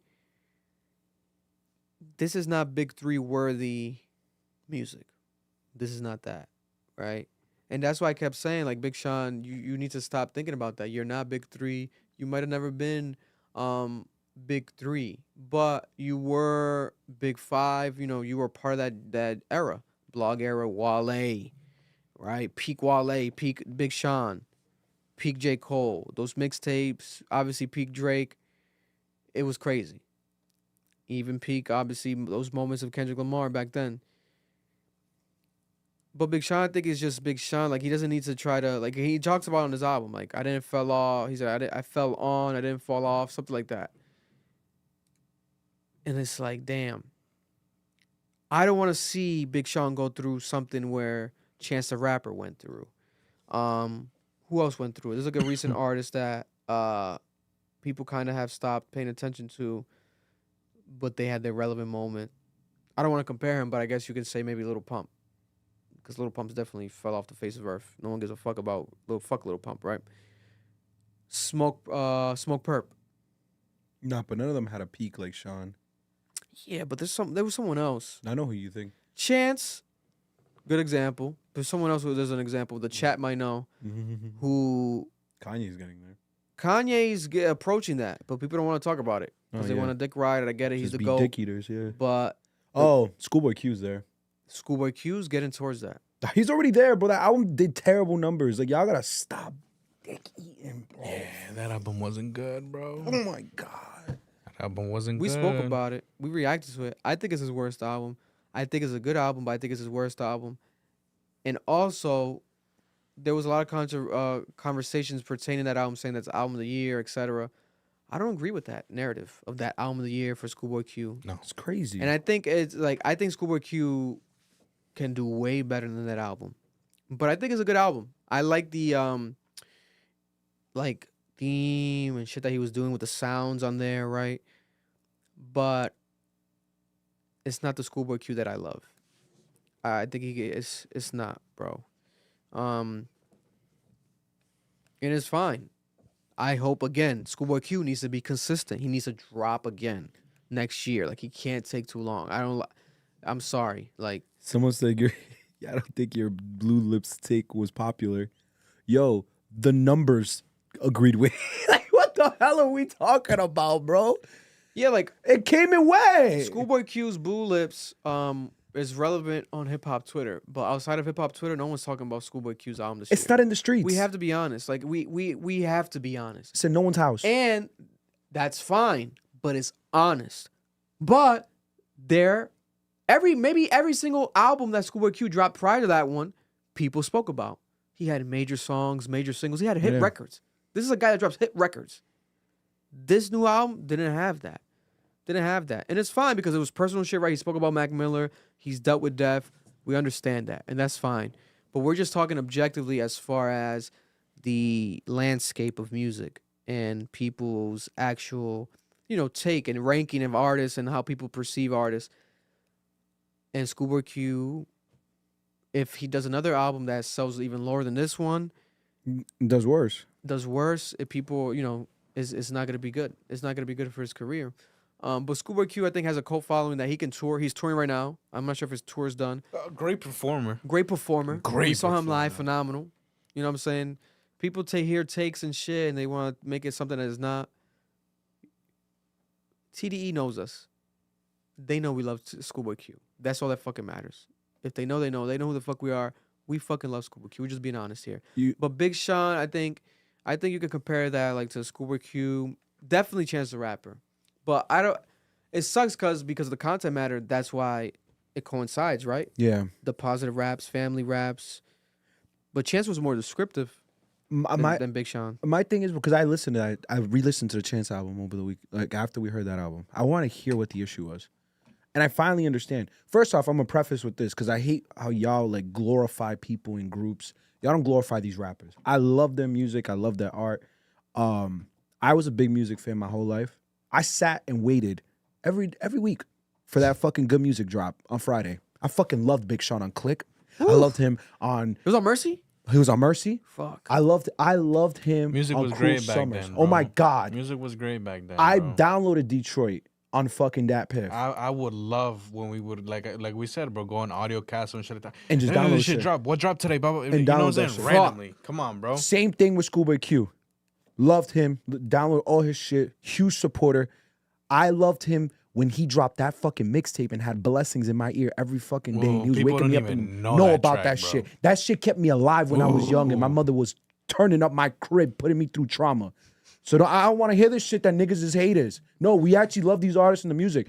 But we have to be honest. This shit is ass. And we're going to start with Sean. Bro, you already know my take. It was a 6 out of 10 in its totality. But wow, did it have potential. Nigga, great bars. Phenomenal music. Production-wise, engineer-wise. But like we said after the reaction, he needed Kanye West. The absence of Kanye West was evident because the way these songs were structured was poorly. And that was the issue. I'm listening to Chance. I'm like, what the hell is missing here? It's an engineer. It's like an ear. It's Kanye's ear. We just don't talk about it enough, what that ear in that room means in music. Drake has that ear. Puff has that ear. Kanye has that ear. You niggas are making music by yourselves in your room, crying, upset about life, and it's coming out dirt. I'm sorry. Like, I'm sorry to be the bearer of bad news.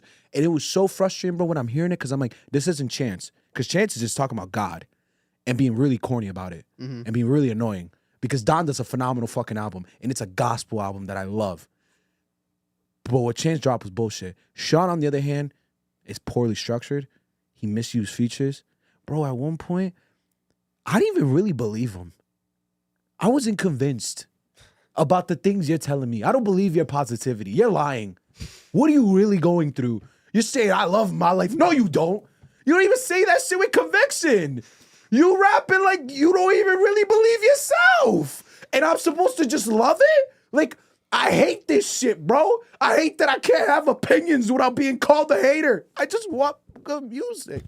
This shit is on. Bro, one of his worst projects to drop, and now he's divorced. He's really divorced? Isn't Chance divorced?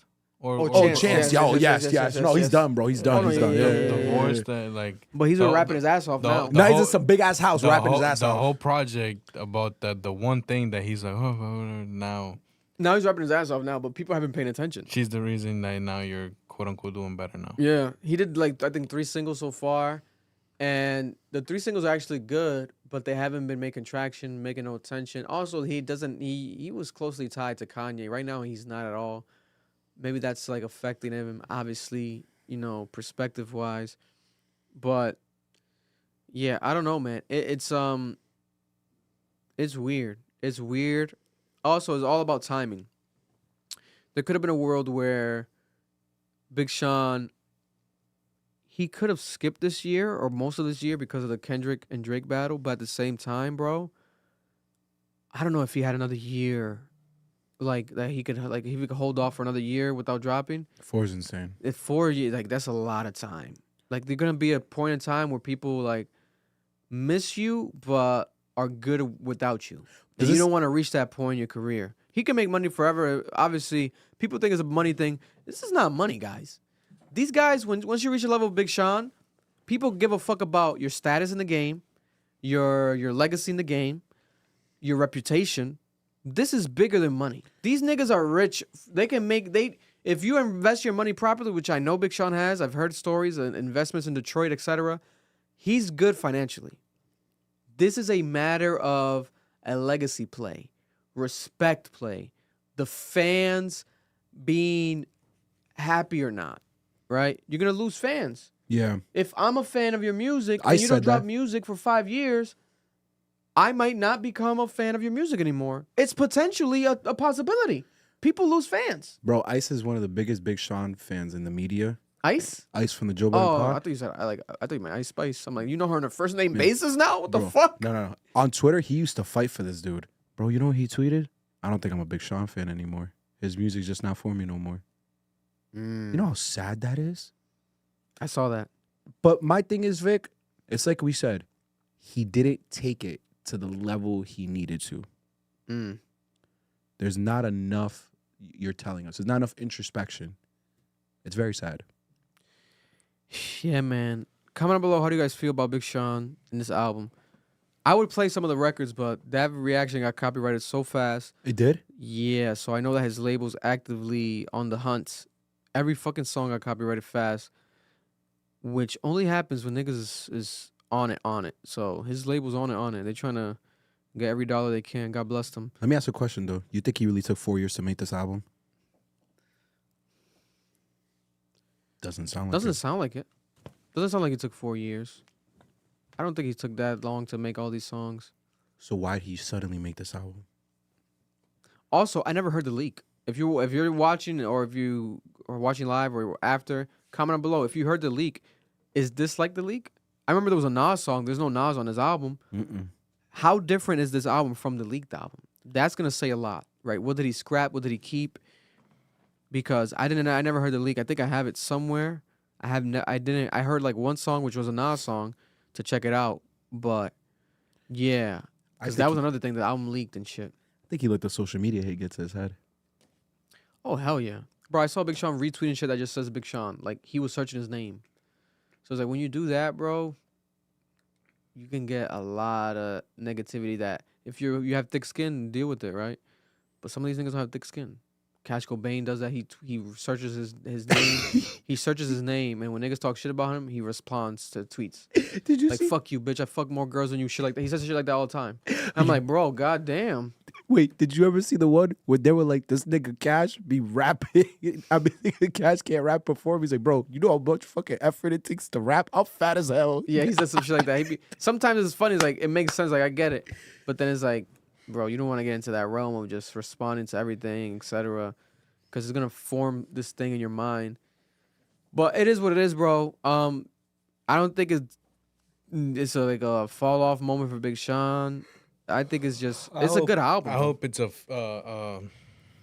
motivational. Yeah, for him to keep going. Spark a fire under that Detroit ass and get to going crazy. I haven't finished it yet. I think I listened to half of it. Yo, tell me the truth, Sean. I like the majority of it. My favorite song is I don't like Yes though. Fuck, I hate I don't that like song. Yes. It's always bad. I'm like video fire. I think the video's good. Song garbanzo. Because he's trying to sound like Baby Keem and Kendrick. After hearing a couple times it gets repetitive, it's like, yes, it's memorable. No. It's memorable. The Larry June record is the best one for me. The Larry June record's hard. It's just a sick. Larry June's nasty. I do like Typecast. Typecast is fire. Break the Cycle is fire. Boundaries is fire.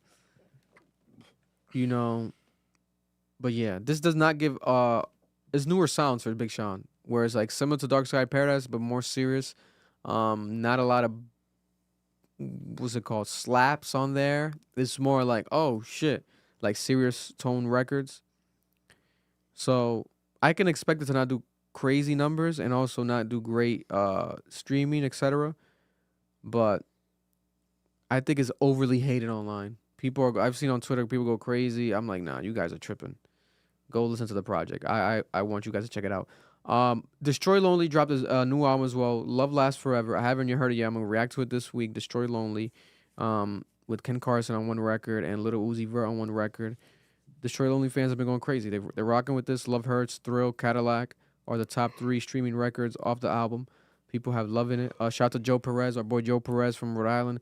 He has been involved creatively helping out Destroy Lonely, shooting his album cover, music videos, etc. He's been helping Destroy Lonely with aesthetics. So shout out to Joe Perez from Providence, Rhode Island. Yeah, I'm a Destroy Lonely fan.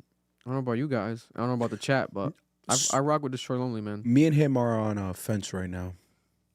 Why? I need to know if the allegations are true. That's it. Oh, shit. I forgot. Yeah, that was the thing that happened. I'm sorry. He needs to acknowledge it. He didn't even acknowledge it. So, he did. He called her a B word. Hey, bro, I love No Stylist. My shit. I love a lot of those songs. No Stylist? I be like, when I wake up, No Stylist. But that whole Twitter thing was crazy. That was crazy. He's been tweeting like crazy all weekend, too. God bless. Now, get into Doechii, right? TDE artist Doechii. Doechii is a female rapper from TDE. But she almost gives pop vibes. And I believe there was a quote that people was saying that she might have did on this new album where she was saying like how she perceives herself as pop, or like she's like a pop bitch, like some shit like that. All I know is I'm seeing comparisons of a female Tyler the Creator. I have heard her records. I'm a fan of Doechii, and I was happy when I saw that TDE signed her because she actually is talented. She actually is really talented. I fuck with her. But this new album has gotten more critical reviews than expected, more attention and media press, authentic, organic media press attention than expected. Outdoing Big Sean for the weekend coverage online, social media. Doechii was everywhere, all over Twitter.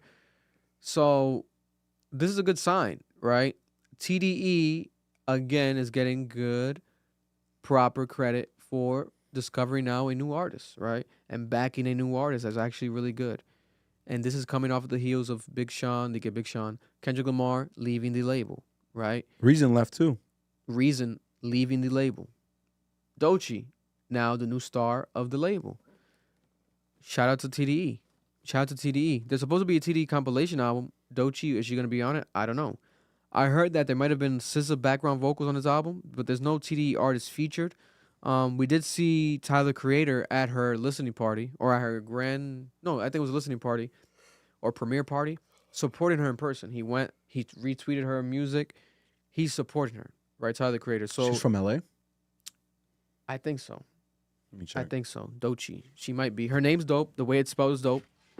She's rapping her ass off. She's a good ass rapper. But there's a pop element to her. I saw people compare her to Doja Cat. She's from Tampa, Florida.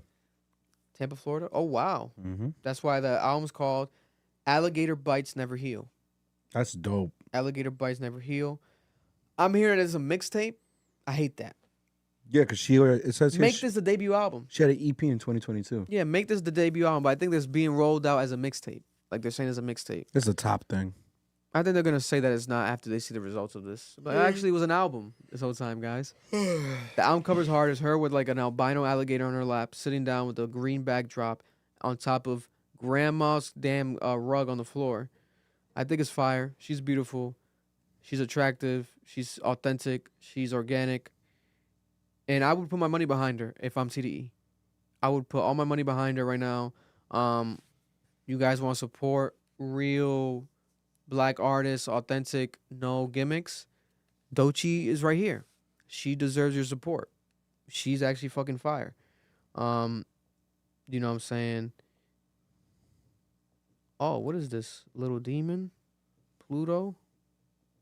We'll talk about that in a second. I guess another future update. A new tweet. But yeah, Destroy Lonely, Doechii albums out right now. Big Sean album out right now. We have Drake's music officially on streaming services, the 100 gigs. All of them? He took away, let me see, let me double check now. Because they were dropping it almost like an EP. So the No Face is on there. We have Circadian Rhythm replacing... No Faces by itself Yeah. as a single. Circadian Rhythm replaced Blue, Green, Red.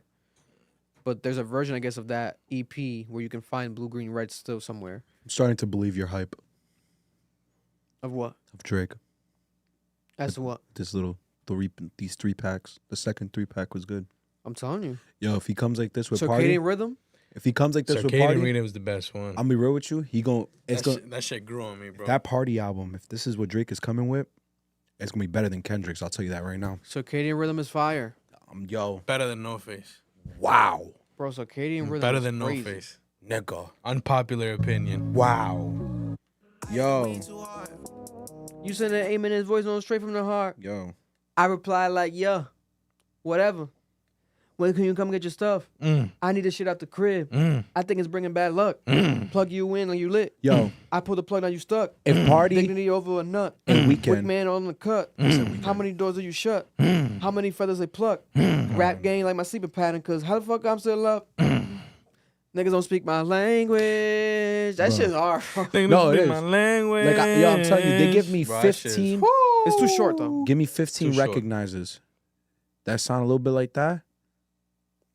That's the album of the year.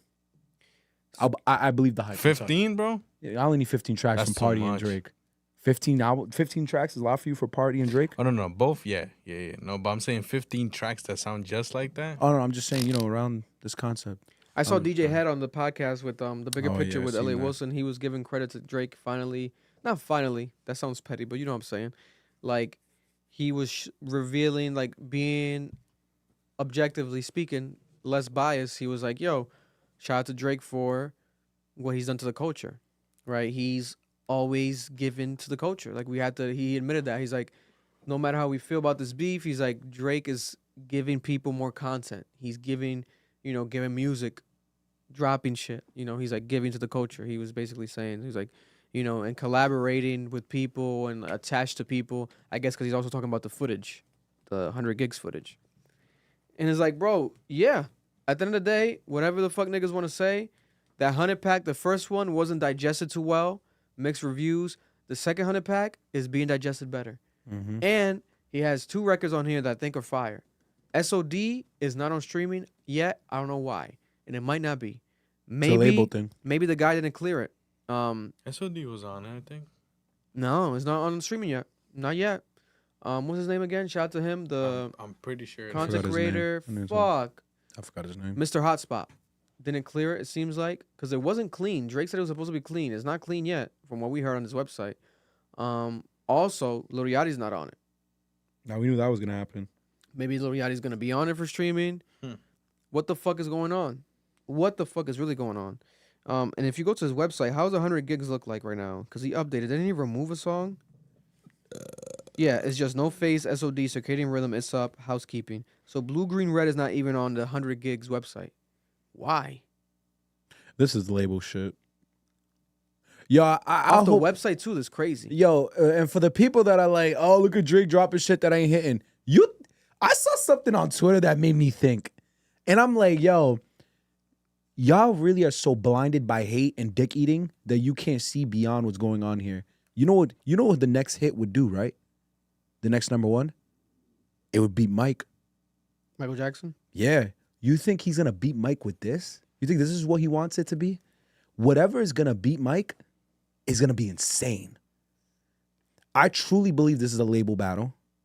It's weird the way he's dropping everything. It don't make no sense. The last time he did this was when he's trying to get out of Cash Money. The next song that officially comes out by Drake on a Friday when it matters for the record number, for the numbers and all that, is gonna be a smasher. It's gonna be disgusting. A smasher. A smasher. And he's gonna remind niggas, that's the boy. That's the boy. Cause I be hating on Drake. I'll be real. I'll be coming at that nigga's neck. But that nigga could give us a smasher tomorrow. Off the fucking cuff, nigga. If he does another pack, all I know is that I need At the Gates in that bitch. Someone that's dropping soon, we have Future. Breaking news tonight, Future has announced, if you go to Future's Instagram, which I will do now live to see Still doesn't drop? how it looks, right? If you go to his story, there's a photo of him at the tour. And then, damn, where did they break the news then? Is it not WeToTrustYou.com? Where's the website? Is it Future's website? Let me see. There's a website where you guys can actually find Future Mixtape. Future Mixtape. Mixtape Future. And it says about to drop. Mixtape Pluto, about to drop. That seems to be the name of the project, called Mixtape Pluto. Oh, it's ready for pre-save under Sony Music. Wow. Mixtape Pluto. And right now, guys, I have a snippet. It's a song that's going to be on it with Little Demon. I believe Little Demon is an Atlanta artist that has never committed a crime in his life. Huh? Straight A's in class. Huh? A great person. How do you bro. know this? I'm just assuming. His name's Little Demon. Let's play from the top.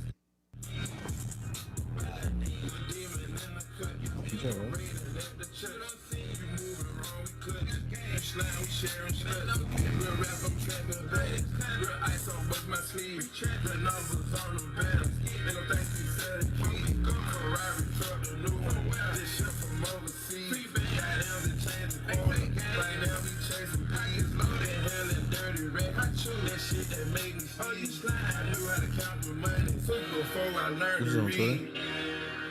Yeah. Hold on, I know that beat better. That's kind of hard. When the fucking bass makes shit sound distorted like that, bro, You know it's about to be wild. shit make me hard. Yeah. Because obviously it's not mixed fully, and it's not just it's not done. It's not just, it doesn't sound well, but you can hear the Freebands.com. Freebands.com. nigga. Oh yeah, you go to freebands.com and it says about to drop. And it says pre-save. I'll put it up behind us that way people can see how it looks like. If you don't live in Atlanta right now, That's crazy. Future out here, man. get your ass over there because bitches are gonna be shaking ass to that shit. Now, is Future gonna diss Drake on here? Because that was the energy for both projects he dropped this year. Probably, yeah. Is it gonna be continuation of that? Like, Unless this is him giving us a project that's done regarding the beef. is it overkill? I don't think it's overkill. Because anyone that can, if there's someone that can get away with this, it's Future. Because he's done this in the past, right? He's dropped what? Remember that year he did like 4 mixtapes that 1 year? That shit was crazy, bro. But look at I like this font too. It's cool. Mixtape Pluto. Bro, it's giving like old school Atlanta vibes. Pre-save. Yeah, Sony Music Entertainment. The tour. That's the tour he's on right now with Metro. This is fire. This is hard. About to drop. What the fuck does that mean? Tonight? Nigga, tonight? Bro. I'm I'm not- excited. I love Future. I Future's might go always with been this. one of my favorite artists. I think he is the greatest. When it's all said and done, Future is going to be known as the greatest rapper to ever come from Atlanta. Yeah, greatest trap artist of all time. The greatest rapper to come from Atlanta. I'm sorry, Andre 3000. I'm sorry, T.I., Jeezy, Gucci. Future is fucking the greatest rapper to It's the come same from Atlanta. camp anyway. He's the best rapper to come from Atlanta. There's too much influence. His projects are too incredible. His consistent relevancy. It's not like, oh, he's a legend, we respect him. No, he's actually hot with new hit songs every fucking year. With big artists or without big artists, Future can just drop some shit and it's hard as fuck. Oh, yeah. We gotta be honest. There's no one that's had the culture with that sound. In a headlock. In a headlock like that. It just Bro, is it's fucking Future, bro. his ability to go from R&B to trap is just phenomenal. He's amazing. And he's dropping a new project and it's gonna be called Mixtape Pluto. But I'm pretty sure it's an album. And he still hasn't rapped, by the way, to the level that he can. God bless. Imagine that's the end of his career, is him rapping for real. That would be crazy. Rapping about life. Oh, I had all these kids on lean. I fucked up. I'll masturbate. I'll masturbate to the music. Future rapping like he was when he was in Dungeon Family. Get the fuck out of here. Bruh. Oh my God. God damn it. God damn it. No, I'm super excited, man. Shout out to Future. It says also Playboi Carti has been hinting at new music, right? Playboi Carti posted a new photo wearing a jersey from the Orlando Magic. And he is the next cover for the Billboard magazine. And they also have, I guess, exclusive footage of Playboi Carti that they're going to drop from Billboard in an interview. I think it drops tomorrow, right? If that's happening, it might be that Playboi Carti is dropping Friday, the album. Seems like that's what's going to happen. Seems like a new Playboi Carti album is coming out Friday. I'm excited. I think Marloon is... Marloon's so excited about this. I don't know why he acting like that. He hit me up last night. He's like, bro, did you hear Playboy's dropping? Pull up the message, bitch. I'll pull it out right now. Pull it up. Marloon said no fucking slander Pull it up. propaganda on my name, bitch. Pull it up. I ain't got shit. Ah, Put that shit on my name, nigga. Fuck out of here. bro. Let me put Playboi Carti. That's new- why Drake left him off of fucking No Face. Yeah, that's another thing, right? No face uploaded to streaming, but without Playboi Carti. Because it wasn't needed. No, I was. No, was the part of fuck it aura. wasn't. It was part of the aura. Man. Nah, what's it Get called? that dick out your mouth, bro. Hit a J3, Kendrick Lamar's friend from Compton, posted a quote of Playboi Carti's lyrics when he was like, I'm from Bompton, Pyru, blah, blah, and he was like, yeah, he's riding with us type shit. And it was like, wait. So, because Playboi Hold Carti's a on. blood, he's not approving the feature for Drake.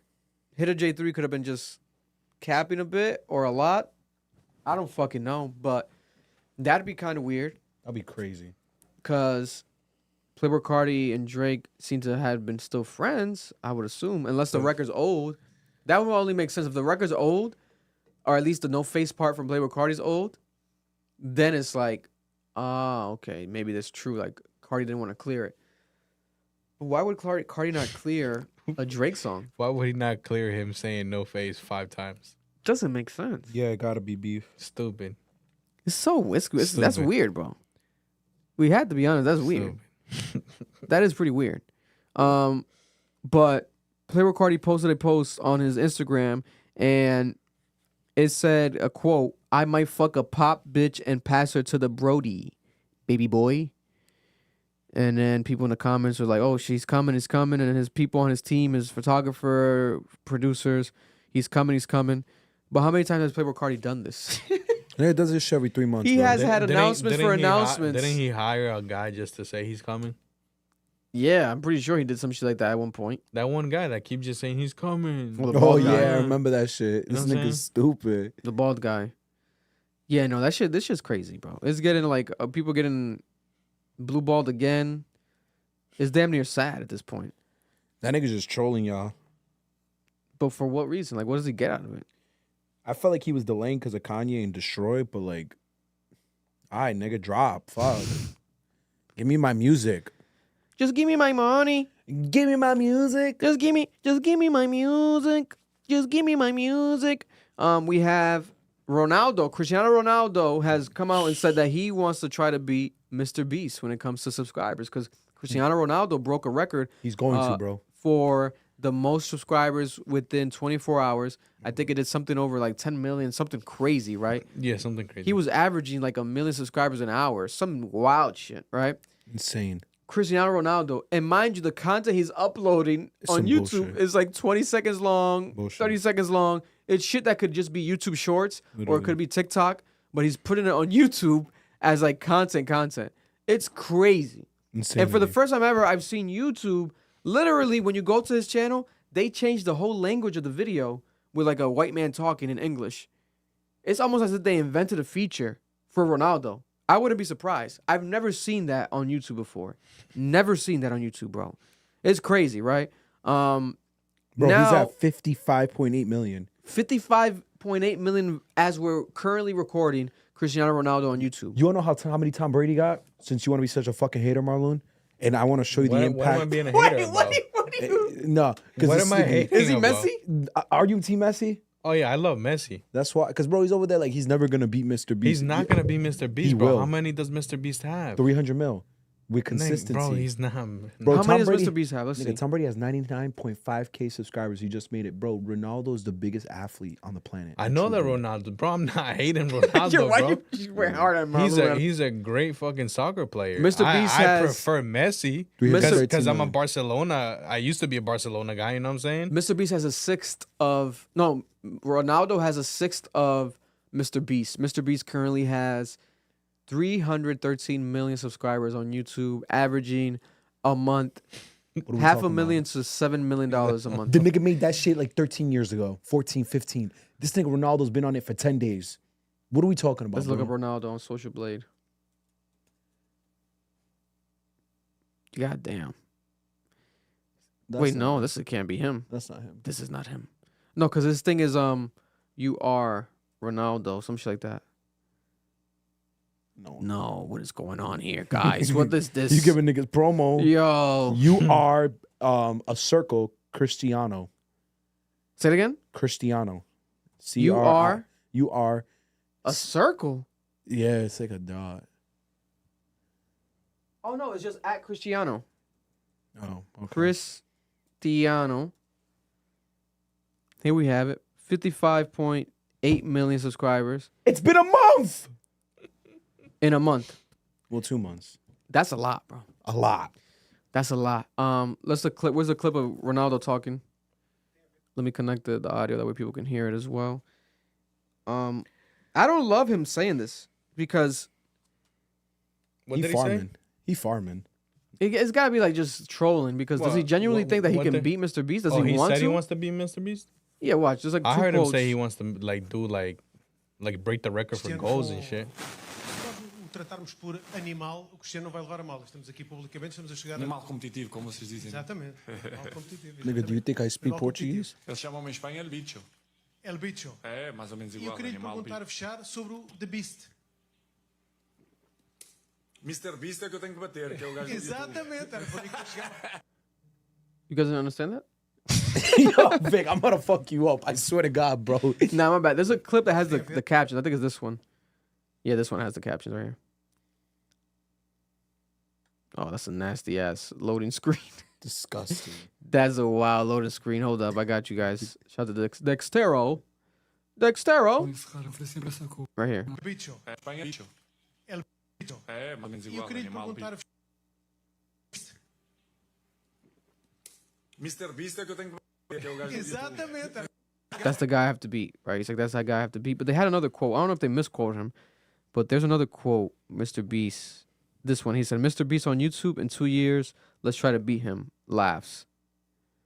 In 2 years, let's try to beat him. That's nasty. Because you know YouTube's now going to play into this. And my thing is like, it's like, this is even possible? It might be possible, Marloon. No, it is. It might be possible. Yeah, he's the We big... saw the Travis Scott shit. Like, if fans just get behind some Yeah, shit. y'all do realize that MrBeast is just gonna keep going up too, right? I don't nigga, know. But not at the rate as Cristiano. Cristiano. nigga. Also, Bro, it's with that just- shit with it's the not with the happening, bro. with the friend and the pedophilia stuff, That is true. There is a lot of shit going on MrBeast. he's been right now. hiding his dislikes. But it's like Ronaldo's gonna have to start doing shit like this too, though, because it's like, well, you just gonna upload videos of you just talking. It seems like he has a podcast coming, but he hasn't uploaded yet. At least, so I mean, let's check it out. So They didn't. One he didn't people- upload like a One full people video saying yet. that he dropped something with fucking Messi. That'd be crazy. That'll be crazy. They'll destroy the internet. He collaborated with Messi for Louis Vuitton, but that was for a bag. I don't think they've done anything together as content. Let's see. Am I bugging? Look at yesterday, 1 day ago. 1 day ago, he did an 8-minute video. The real reason why I cried at Euro 24. Right? These are short segments. Oh, we have a longer segment right here, finally. Okay, part 1 of a podcast. See, he's chopping it up into parts. He's smart. He's genius, bro. But look at this video is a minute long, 18 million views. A big surprise. Seems to be like a lot of pre-recorded content. See? Fire quality. His wife's beautiful. Technically, they're not married. Technically not married, yeah. His girl. You know, this video is 24 seconds long, 8 million views. 1 minute long, 34 million views. His first video on YouTube. 45 seconds, almost 6 million views. His son talking for 30 seconds has 11 million views. Did you ever hear the theory that MrBeast ruined YouTube? Because he set a standard in content creation that no one could meet because they didn't have the money. I believe it. What do you think this is gonna do? How many athletes do you think are gonna hop on this fucking thing? They were trying to have a debate. Who was it? I think Aiden Ross said that LeBron James could surpass Ronaldo if he did a YouTube channel. I think you're smoking dick, Aiden Ross. I don't think so. Do you know who the fuck Cristiano Ronaldo is? Do you know what the fuck soccer is to culture? I don't think he I knows. think people understand. People live in their own bubble. Yo, I want y'all to understand something. You LeBron dick eaters. LeBron not even the biggest NBA player on the planet. He's not. You wanna know who it is? He's gone, but it's Kobe Bryant. This guy's he's gone. But it's Kobe Bryant. Rest in peace. The second one is Jordan. We're talking about notoriety, name, branding. I remember LeBron went with Kobe to freaking China for the Olympics, and he said, "Yo, Kobe's a celebrity in China." No one. LeBron. I mean, when his James. son playing, it might elevate his status more worldwide because that's just gonna be a topic of discussion every episode, every game. Look at his YouTube Shorts booming, 27 million, 15 million, 9 million, 11 million. That's what's helping him get a lot of It's crazy. subscribers too. This is insane, bro. This is incredible. Incredible. But Nah, Mr. listen, Beast, Cristiano's loved, man. Cristiano's loved 100%. can Messi do more numbers than Cristiano if Messi does a YouTube channel? No, Messi's so awkward. I don't know if Messi can, bro. You never heard the joke that Messi might have autism? Yeah. Oh yeah, He's they've like, said that. Yeah. he might be on the spectrum. I believe it. He be acting like it sometimes, bro. Like he's really weird. Travis Scott just Are you making tweeted. fun of him, bitch? Are you making fun of him? Travis Scott just tweeted mixtape Pluto.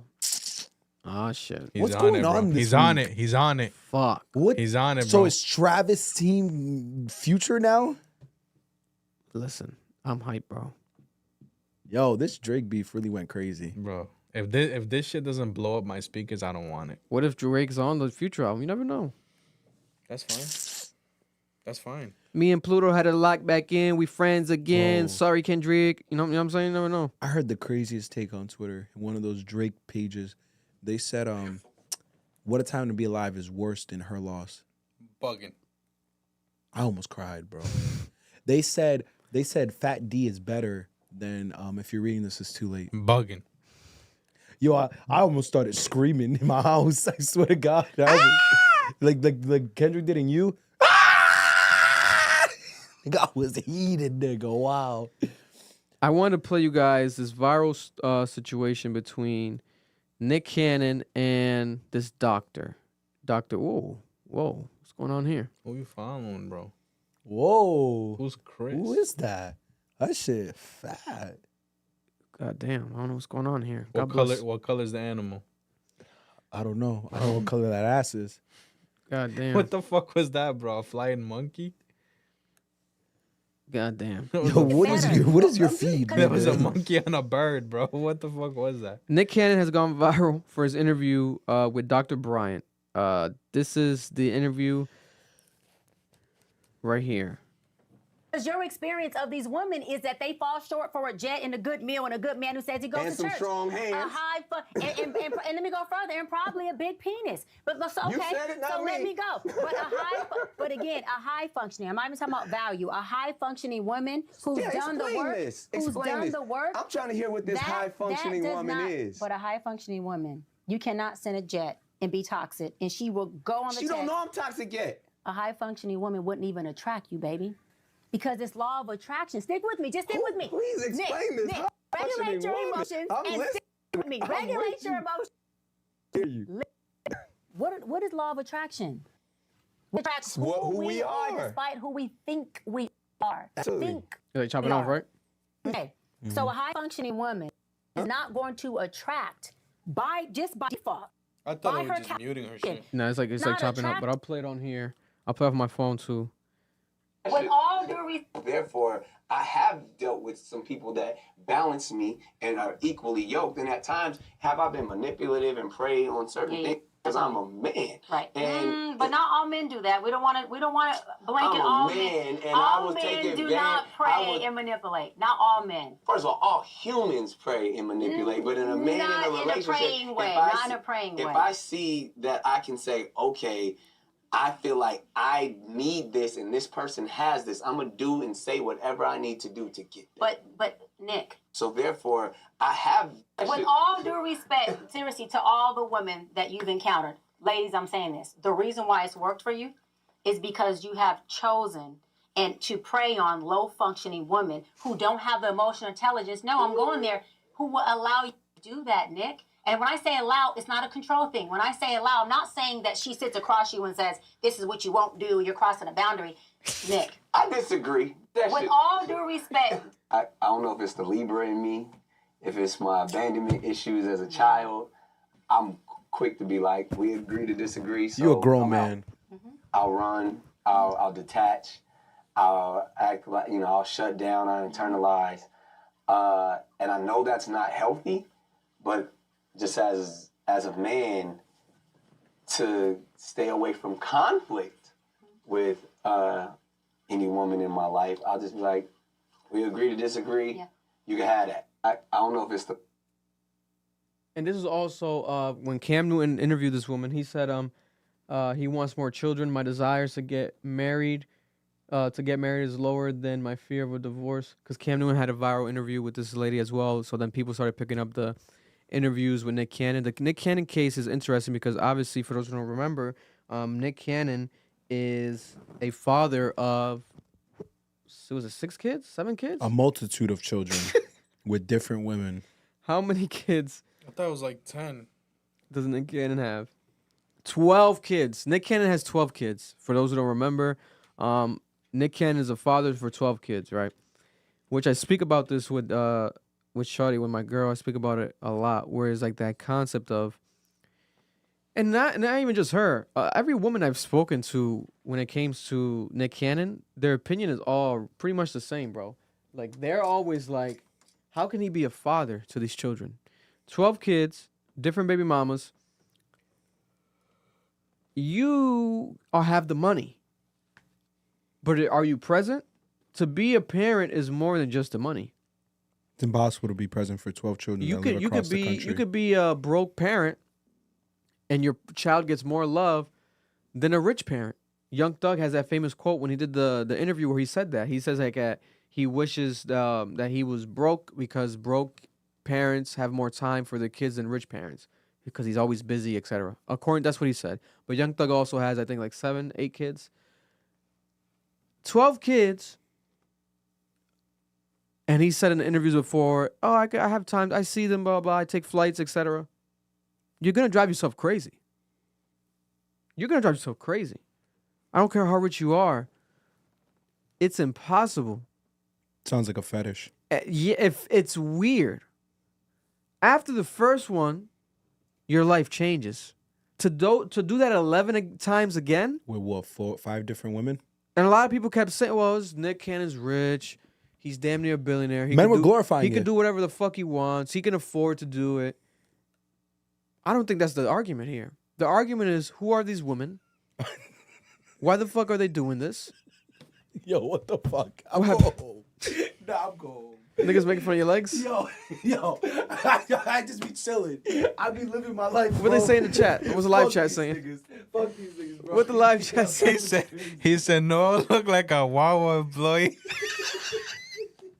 Let's look. What's a Wawa? Let's look up a Wawa employee. Wawa is like a gas convenience station. store gas station joint. Let's look up Wawa employees. Yo, I really hate niggas, bro. Because I just be saying living my life, bro. And I just get toys. Oh my god. Nah, niggas just be having fun with me, bro. That shit was so random. That's the reason why that shit was funny, bro. I guess because the hat, maybe? I don't even know, bro. God damn, that's so random. Niggas say I look like I work at a convenience store. Shout out to Wawa. I heard they got good coffee. But yeah, this shit is crazy. I would never put myself in any type of predicament like this. Never. But does she have any credence to her statement of as far as the women, right? These are low functioning women. Because to partake in this, right, think about it. They know he has other baby mamas. They choose to keep the kid and then continue on being a part of the roster of baby mamas. That's a lot, right? But then at the same time, they probably are thinking, oh shit, I'm going to have money. I'm going to be fine, travel anywhere. Didn't he say he's not on child support? Yeah, he's not on child support with any of his baby mamas. One of the baby mamas, didn't they expose him and was like, yo, this nigga is not in fact the person you think he is, and he didn't help me through my pregnancy or pay for anything. I saw something like that, but I think that she retracted her statement or something. Yeah. Let me ask this question, Vic.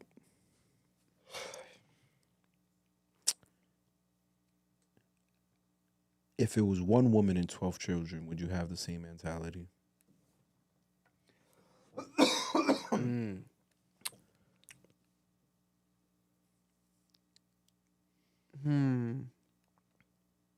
Probably not. Because, 12 children how? 12 Same children woman. born at the same time? 12 children. It's not. It's Nah, possible. Bro, she gonna blow up, bro. It's possible, though. Because there's TikTok families that have like 10 kids. But if it's like year after year throughout 12 years, yeah. Because the problem here is Nick Cannon was having kids that were like months apart in age. Like it was like back to back to back. It's not like you have a 1-year-old that can grow up to be 2 and then help you with your 1-year-old when they're older, et cetera, and like the family, you grow with them. It's not that. These are different households. At all. I think they might be in the same state now. I think he moved into the same state. All of them? I think he did. That's insane. He knows their name, obviously, by heart. I hope so, but he does. Like, he takes honor in that. And he probably is a good dad. I'm not knocking him as a father. But it's like, we need to... this can't be an example of, like, oh, he can't become a role model for this. Like, oh, do this. I hope that he becomes, like, hey, I'm going to make the best of this. But, first of all, I hope he stops this. Because I don't think he got his vasectomy yet. He was supposed to get a vasectomy. I don't think he got it. Bro. Nigga said I can't stop myself. He could probably keep on going. He could. This sounds like a fetish. I think he was asked that, and he said until I can't no more. This That's sound- crazy, bro. It's a fetish. This Bro, is mental health. Let me ask It's you a this. fetish. If you're a female and you know that this motherfucker got money, Mhm. and if you give him a child, you're probably set for life. You probably don't have to work no more. Cause he's definitely giving them allowances and shit. Oh, 100%. Bills paid, everything paid. No, everything's paid. You wouldn't do it. Probably not, man. Because the thing is, these women, it might be tough for them to date. Let me change it. Would you date one of these Let women? me change it. Would you date one of these women? What if it was Drake? What? Let me change the person. What if it was Drake? Instead of Nick Cannon? Yeah. It's the same I concept. mean, it makes it worse almost. Yeah. What you mean? You're set. Yeah, but it's like No. They that both. nigga's dick's online. Yeah, bro. That's So even- what? He's a You already sex you symbol. already got your back. That's what you cared about. You got with the person because of that. Facilitate your life. Yeah, but for them, do they not want to build a relationship with anyone? Like, if they want to just be single moms forever, God bless them. But if they want to go dating, I would imagine it's tough. I highly doubt that Nick is telling them they can't do that. It's not about that. No, that's not what I'm saying. I'm saying, like, if she's on the market, you meet her. Oh, how's it going, Jessica? Oh, my God. And then Who says they're on the second market? date, she's like, oh, by the way, I am one of Nick Cannon's baby mamas. Doesn't turn a nigga off? I think it turns niggas off. You would still date her? I don't You'll still be involved in that situation? I don't think that would bother me. I have an argument here. I agree with you. That would turn me off. Niggas get turned off by kids alone, let alone baby mama of Nick Cannon. If Nick Cannon was poor, this would be a problem. We know enough people who have done what Nick Cannon is doing right now. If Nick Cannon was poor, we would say he doesn't value family. We would say he's part of the problem in the black community. We would say he's perpetuating poverty. But because Nick Cannon has money, it's okay for him not to have a real family, not to establish a two-family home. It's okay for him to do all these things that we tell poor black people they shouldn't do. So is it the moral issue that Vic is discussing here, which is you now have this woman in this situation being funded by this wealthy individual. How is she supposed to date? How is he supposed to take care of all these different families with all these different women and all these different children? These are real moral problems. That same moral problem introduces itself when you're poor, and we talk about the niggas we know who are having kids and don't pay their child support. We're like, bro, you're not creating family, you're not creating structure, you're not creating upbringing. So what the fuck is the difference? That one nigga has money and one is poor? So is it about the money or is it about the moral problem of leaving women to raise children and to then have to go out and interact with other men while having to be single mothers, regardless of the financial support? Is the issue that niggas are not fully present every day in their home to take care of their children? Or are you niggas so rooted in money that you're saying someone is too poor to do something, but the rich can easily just do it themselves? Yeah. Like that's my issue with this problem. Because bro, I be watching niggas glorify that shit. Oh, it's amazing. I would love to do that. So you love to do the thing you tell broke black people not to do because it destroys family and community, but you can do it because you have money? You know how crazy that shit sounds, Vic? Yeah, I say it's bad either way. It's bad even if you have money. It's bad if you don't have money. The structure in the household is not. There's no structure. It's fluctuating. It's just protected by, oh, I have money. I'll see daddy next weekend. I'm not a fan of that. I am a fan of actual how I grew up. Right, both parents at home. You know, the real deal family structure. Actual. You know, providing care directly, like being able to drop your child off to school, picking them up. Nick Cannon's not gonna be able to do that for all 12 kids. It's like, bro, what the fuck is going on here? But I personally am a big fan of Nick Cannon. I love what he's done in the industry. I think he's underrated as far as an entrepreneur and businessman. I think he's a mogul. He's a genius. I think Wild 'N Out is like the Def Jam comedy of our generation, but no one's acknowledging that. I think it's something that's seminal in fucking culture. He's a legend. But you own some bullshit with that dick, bro. Put that dick in a bag. Wrap it up. I agree.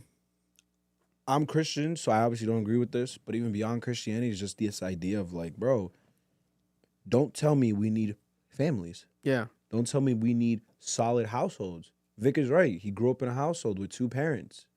I grew up in a household with 2 parents.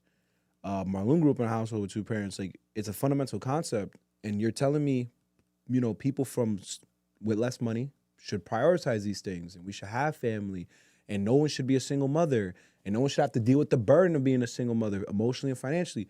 But this fucking rich nigga wants to sling dick around. And we gonna glorify this shit, bro. What are we doing here? Like, if you're so obsessed with like passing on your seed and like creating a legacy, have a woman and just create 12 children with her. Bro, it's a fetish. Has to be a fetish. And niggas don't talk about that. That there's a power here that we're not discussing. The nigga's ability to just have children. That's power. This is crazy. Because I can't do that shit. Comment about how do you guys feel, or do you guys have told children like Nick Cannon? Some of you guys might relate. You never know. You never know. It's a possibility out there. Shout out to you guys out there in the world. Last topic of the day, we have a clip. I'll play it behind me eventually. 50 Cent calls Dame Dash broke after the whole situation right now with Dame Dash admitting that he has gone broke, that he's lost a lot of money in his life, and he said it's because of his self. Like, he believed in his own dreams, and he's lost a lot of money to the point that now Dame Dash is putting up for auction, public auction, 1/3 of the masters for Reasonable Doubt, the debut album by Jay-Z. And he's also going to give away an original Rockefeller chain for whoever actually wins this bid in this auction, right? He's estimating it of $10 million plus, around there. Might go higher, might not go to that amount at all, right? Being in a predicament where you have to sell the masters, right, which arguably might be the most, because I think he owes the IRS. I'll look it up right now. What does he owe the IRS? I think he owes the IRS $8 million. The IRS is the villain here. Yeah, Bro, $8 million right here. Let me see. What part of Reasonable Doubt does he own? 1/3. Yeah, he owes $8 million in child support and taxes as well, unpaid taxes. He owes $8 million in unpaid taxes to the IRS. $8.7 million. That's fucking crazy. And this is Dame Dash, you know, who reportedly back in 2015 was owing $4 million to the state of New York in taxes. But he's always been perceived as Mr. Money Getter. I think one of the best people that you can interview of all time. His interviews are phenomenal. He drops a lot of gems, a lot of amazing advice. But Ego's a bitch. Ego's a bitch, right? He's called out Jay-Z. You know, he's been at differences and at odds with people throughout his career. He has issues right now with Steve Stout, etc. He publicly pressed, was it Lee Daniels, for money that he owed him. There's moments of like, damn, is Superman not really Superman?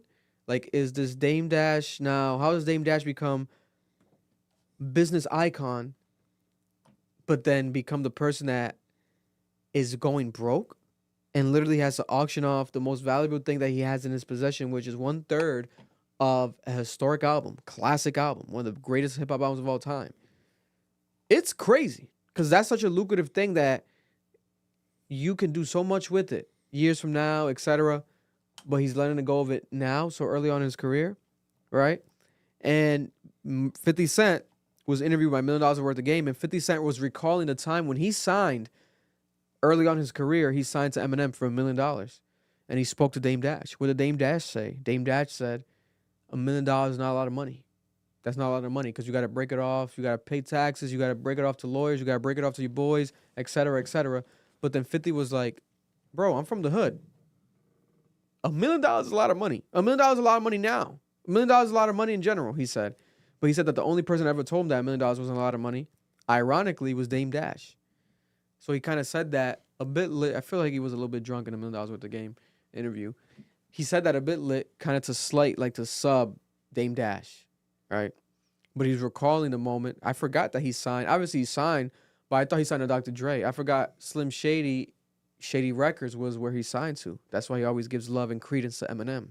Eminem signed him directly, right? And he made a mixtape in a weekend. to impress Eminem, and it was done by Monday. And Eminem was like, "Well, you guys did this over the weekend? What the fuck?" It's a great story that he said on the $1 Million Worth of Game. Let me play the clip right here, of him subbing Dame Dash. Noel's co-workers. Yo, eat with mine. the Wawa Yo, in the background. I just be chilling, bro. Like, How much money did he give you for that first deal? I got $1 million.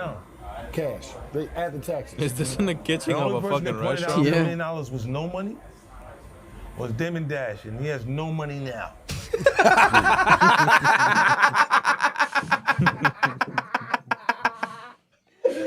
Yo! Now 50 Cent's fucking hilarious. Yo, that was so unnecessary. Yo, you know who told me $1 million ain't nothing? They Dame Dash. And that nigga got nothing now. And that nigga got nothing now. Yo, crazy. I only felt that because he said after you get you a watch, a chain, and you. This freaking Bluetooth. Let me disconnect it because it's chopping up again. Oh man, this was the issue with the old laptop. I don't know why this one's doing it now. And I was like, nigga, I'm from 134th Street. $1 million is a lot of money. I think I hit the lotto. How you gonna say it's no money like that? And I just never forgot that because of how it felt. Was that the only offer you got? Was any other labels offered you? I met with everybody. I met with Clue, Desert Storm, all of them. It's because I wanted them to say they was doing a deal with me. First thing they did when they came in, Skane came in with them. He said, yo, we talked to the Wolves. They said it's okay to talk to you. You think I do a deal with it? They gotta ask somebody if it's okay. Yo, nah. That was 50's real crazy, bro. This was good ass content, That's bro. real as fuck. Wow. You think I do a deal with a nigga that gotta say he gotta ask permission to talk to me? Nigga, what? Wow. God damn. 50 Cent's that guy, bro. I love Bro, 50 Cent. 50 Cent is fucking real, man. I love that guy, man. God damn. I'm gonna cry the day he passes away. Oh no, that's an icon of living, bro. No. That's I'm going not to New even York. big. Bro. Yo, bro, what? Bro. But yeah, Dame Dash catching the subs from 50 Cent. I found it hilarious. I'm like, yo. And especially the way he said it. He's like, and he's broke now. He's broke now. And he has no money now. It's like, nah, he's not wrong. It's not. We can't Stick your preach nose up. we can't preach something for so long and not practice it. Right? Dame Dash. Remember he has that famous interview with he was coming at DJ Envy. Right? I think I should be able to play some of it. Let me play some of it. The viral Dame Dash DJ Envy. He was spazzing at DJ Envy. He's like, "You're not a boss. You're not a boss." And Envy's like, "I am a boss. I am a boss, man. I own fake houses." He's like, "You're not a boss. I own fake houses with a fat little Caesar. He's like, "You have a boss. You're not a boss." And it's like, that shit all aged horribly right now. Aged for both of them. Horribly. For both of them. DJ Envy. Envy. Dame Dash, DJ Envy right here. Well, let's talk about you. Do you feel like you get your props as a mogul? I don't care. I take my props. Don't fuck about props. I can't. I do get my props. I'm not a mogul. I'm a tycoon. I sell oil. Don't disrespect me and say I do everything everybody else does. And I put up my own money. All these so-called moguls y'all talking about, you name one of them that put their own dough up. A boss, you're only the boss if you put up your own money. If you don't put up your own money, I don't care how much somebody gives you, you're nothing but a supervisor. It's not yours. So how much money can you get paid to not? There's no money in this world for someone to pay me so they can call me, so I can call them a boss. That's like calling somebody daddy. How can a man call another man, yo, that's my boss? You don't do that. I mean, everybody at some point has to have a boss, right? No, not in Harlem. Oh, okay. Put it like this. Because you're somebody's boss. No, I'm not somebody's boss. When I was in the street, someone wasn't your boss. They gave you an opportunity. Okay. They gave you some work. You go make it, and then you bring it back. You can go buy your own work, do whatever you want. It's called consignment. So why this can't be all work? This corporate America, we could be using you don't this. own it. But I'm telling you. No, I'm telling you why. I'm telling you why. Question. Let me ask you a question. Can you give it to your son? I give what to my son? Whatever Shares you of this company, I absolutely positively can. How? Because I own shares of this company. You bought it? Yes. What I'm saying is, can your son eat? Is this yours to give the whole company This to whole you? company is not my son's. No, exactly. It's not mine. But I own shares of Stop. this company. Listen. That's not my question. If your son needs a job here, can you give it to him? No. No. If your son needs to get some money out the bank from here, some cash flow, can you get it? No. All right. You don't own this. But I can take the money from here to invest in myself. No, it's not yours. I'm not going to fight for something I don't own. Men don't do that. I don't fight for other niggas. I fight for me. I'm not a doula. I'm not going to build somebody else's company and then take shares with my son. That nigga next to him don't even believe listen, this. Listen, what I'm saying. What about taking the money? You come to work every day.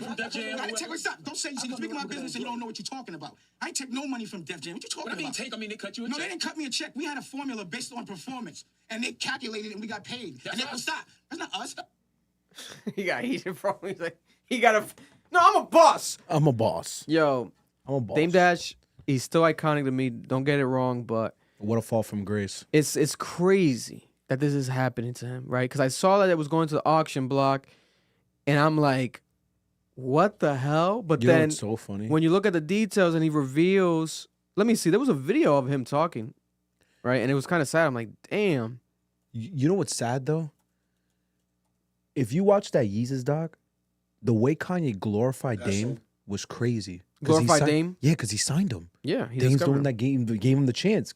Jay-Z wouldn't even look at him. Kanye said it during that whole couple years ago. He was like, I'll do anything for Dame, blah, blah, blah. Where you at now? This is sad. He might need your help, Kanye Kanye. might be in the same. God bless. Yeah, Kanye might be going broke too. We don't really know. This is him talking. Somebody asked me how I got so broke. Investing in my dreams. You know, when you're investing in your dreams and you dream big, you're always going to be broke. You'll have a lot of shit, but I don't have no money for nobody else. That's what you call broke. But that's what it is. Long dreams. But either way, I'm going to get with y'all. Stay tuned. I'm curious to see how it all rolls out. But, Why he saying that like he might not be here tomorrow? yo, you know the Magic Johnson interview? damn. He's like, I'm not gonna be here. This nigga might not be here, bro. realistic look at what $1 million is to a first-time rapper. So this is him talking about $1 million, and he broke it down back then. It's a classic clip. Realistic look at what $1 million is to the first-time rapper. First of all, it's tax half. So that's $500,000 right then and there. Boom. So now all you got is $500,000. The first thing you got to do is get a nice car. My truckity truck. There's $100,000. Now you got 4 left. You got to get your Man, jewelry got the game. ugliest shit ever, bro. What was that? So let's say you Like a spend Chrysler? 100 on the low ball side.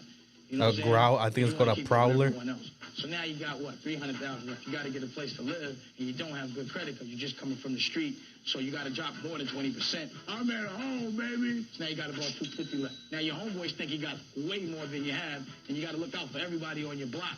So put 50 to that. You got to keep your fresh together. I love my Gucci fits. They telling me. So you're going to spend 50 on fresh. Your sneakers, you got to pop tags every single day. It's definitely before inflation. Get your pair of these right here. You have an overhead where you have to maintain all these things every month. So now you might have 20,000 in bills every single day. You know what I'm saying? And there it is. It's gone. There's no more money. It's a wrap. Your million is nothing. He has points. Don't get me wrong. But as if you want to live that lifestyle. There's millionaires that, I mean, the richest people I know don't wear any jewelry, don't wear shit. Yeah. To be honest. So it's just a matter if you want to live up to that lifestyle, and it's what you do with that money. Look at him living the lifestyle though. As we all know, 1/3 of Rockefeller Inc., which owns Reasonable Doubt, is for sale. And I've gotten a lot of calls, a lot of offers. I don't know if people are hummer stunting, you know, or not. We'll see who shows up. But I definitely got some very healthy offers, and I appreciate those. And, you know, obviously, if someone's trying to hate on the price or trying to devalue it, it would be because they want to buy it, you know, like a first right of refusal. So if you do want to buy 1/3 of Rockefeller Inc., you are going to have to bring some bread. And anything over $10 million, I'm going to sweeten the pot. You get an original Rockefeller chain from off my neck. So, you know, I say, because I was the only one that gave out Rockefeller chains when Rockefeller really existed. If I don't give you the chain, it's not a legit Rockefeller chain. You get one of these, this is legit. This is the old school one from off my neck. You know, like how when I took one off my neck and gave one to Kanye, Cameron, all that. So, again, if you're going to call, please have the intention of spending some real money and actually completing the transaction. But if you come with the right amount of money, you're going to get a chain. Or, you know, at least you'll have to battle with homeboy on the first right of refusal. How? This is sad. This is so depressing. You try to make it sound wavy and it's so sad. Yeah, this is It's like when you need money and you sell your PS5. This is crazy. Nigga selling his PS5. It's like selling your car for gas money. You know what I'm saying? This shit is crazy. Nah, this nigga's going through it, bro. This is bad. Yeah, this is unexpected for me, man. I really thought that Dame was gonna be out here shucking and jiving. Also, condolences to Irv Gotti. There's rumors that Irv Gotti had a stroke. There was a photo that leaked. I don't know who the fuck would leak a photo of a man recovering from a stroke, but the internet is the internet, so anything is possible. But people have leaked that photo. God bless. I want to look up. Is there like an auction website? Like, could we put a bid in? Let's put a bid in, even though can't afford it. Imagine putting a bid in. We got to pay it. The auction for the steak has been postponed. Whoa. They postponed the actual auction for the Rockefeller 1/3. So it's 33.3% stake in the Rock. It was slated to go down August 29th. But he has outstanding taxes, and they're hoping that he can recoup the sale of the stake to pay the taxes off. $8.7 million in back taxes and $193,000 in child support. Fuck! God damn! Jay-Z's at home just smiling. You know the funny thing is, so he's hoping to stay with $1 million. $1 million ain't enough though. Yo, I know, right? When you add what I'm everything saying? up, it is $1 million. everything, That's you could have funny. $1 million. though. That's so That's a good one. ironic. because it's like about 9 million. My God. Damn. God is a wicked. Yo, God is funny. God will humble you to the ground. Bro. Yeah, so third this is crazy. This is anyone could buy it though. It's like it was supposed to be a public auction, even though they postponed it.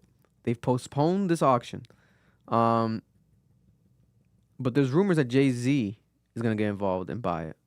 That's what people keep saying, right? He probably will. The auction was delayed last week, but You think Jay-Z's gonna let someone else own his masters to his first album? He let Dame have it because he knows Dame wouldn't do anything with it. I think Jay-Z is going to buy it. I think but Jay-Z through someone else maybe. Probably behind People closed say doors. that Drake's gonna buy it because Drake likes buying Yeah. shit. They call him a Tupac's ring. colonizer vibes. That'd be fucking crazy. If Michael Jackson was alive, he would have bought it. My thing is, if Drake buys it, he can repurpose those songs. He can even make remixes of those songs. That's why I don't think Jay-Z's gonna let that happen. Now we're discussing legacy. Someone touches dead president, we gonna have a problem. I'm just letting y'all niggas know right now. So I can fully see Jay not okay with that. He'll probably buy it like through third party. That'd be fucking crazy, bro. And he'll probably be the highest bidder because he can. Yeah, because he'll pay more than that. He'll pay the 20, whatever how much it goes to. That's nothing just for chump Jay. change, bro. Man, would have fall from grace in this moment, but who knows? He might recoup. He said he believes in his dreams. We'll see where this goes. What dreams? I know that he created like a podcast show, company, network, American New Network, but he used to have Dame Dash Studios, which was a 24-hour YouTube channel with shows. And he also has independent movies he's done. Paid in Full, that was his movie. Yeah, Paid in Full was his movie. Oh, wow. And that was independently done, which was successful back then. But recently he's done movies, but the movies haven't been... No one talks about them because they're independent, I think, on his websites and stuff. So that's why I believe from his dreams. And he has a clothing line. He has his own clothes that he wears. But I feel like his name was not as strong enough as he imagined it would be to push all that shit to make it just profitable. Right? Like he never teamed up with like a name, or he never teamed up with a brand because he never wanted to, because he's his own boss, right? I think he did that at one point, did like a shoe collaboration with K-Swiss or something. But yeah, man, his ego, he got to check out the door, bro. Check your ego out the door and work with people. Collaborate with people. Apologize to people. Check your ego at the door. Apologize to Steve Stout.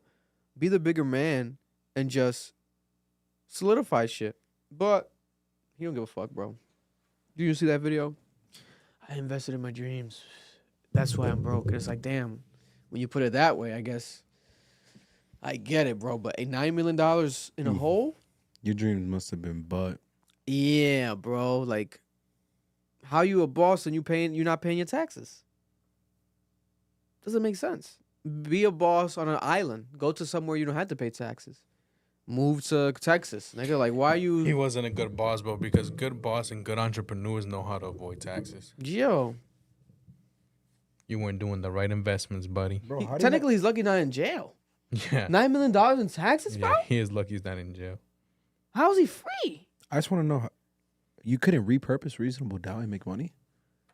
Well, he is 1/3, nigga. He probably has to get approval of the other 2/3, no? No, he's saying he owns 1/3 of Rockefeller. And that Which owns 1/3... 1/3 of... No, I Because think, he only has 1/3... No, I think he's saying that 1/3 owns reasonable doubt is what he's saying.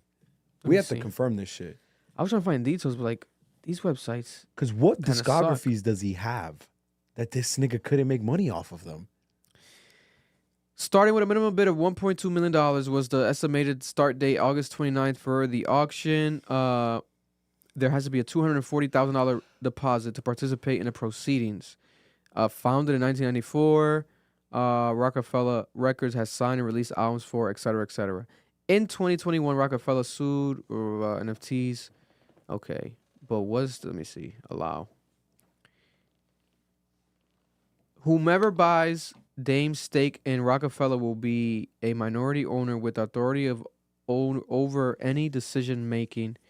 They won't have the ability to sell the copyright or borrow against the master, as all decisions require majority vote. There So you it still is. can't do shit. It's a useless ownership. That's why I guess he's giving away the chain, because it's really more of a memorabilia thing to say you did it. It would only benefit realistically Jay-Z, or I think Biggs. Is Biggs the other third owner? I think Biggs, yeah. Kareem Biggs, yeah. Biggs is the other owner. Shout out to Biggs. It means nothing. He's not a majority owner.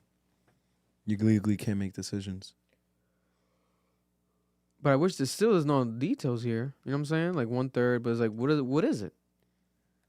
I don't understand how... Rockefeller stake. But remember, Rockefeller, I think, ended back then.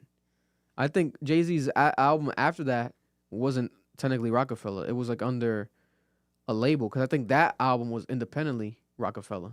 Everything after wasn't. They signed a deal. I think that's what's going on. Yeah, I don't know. It doesn't say the specifics. If you guys know the specifics, comment down below. And if the auction ever goes live, let me know. Send me the link. I would like to go and see that actual auction, how it's going to partake and everything is going to go. 1/3 in the stake in the company, et cetera, et cetera. Oh, okay. The proceeds from the sale of Dame Dash stake in Rockefeller Records, whose sole property is Jay-Z's debut album, Reasonable Doubt, were originally supposed to pay those damages. So he owns Reasonable Doubt. No, he owns 1/3. And they're saying in the chat, Biggs sold his third. Really? Shout out to the chat. Biggs sells Rockefeller. Damn, Biggs is smart then. He probably sold it for more than this. Mm-hmm. You read the writing on the wall. Got the fuck out of there. What happened to Dame Dash, Rockefeller, but sold. They say Jay-Z owns 2/3. Oh, he probably bought it from Biggs?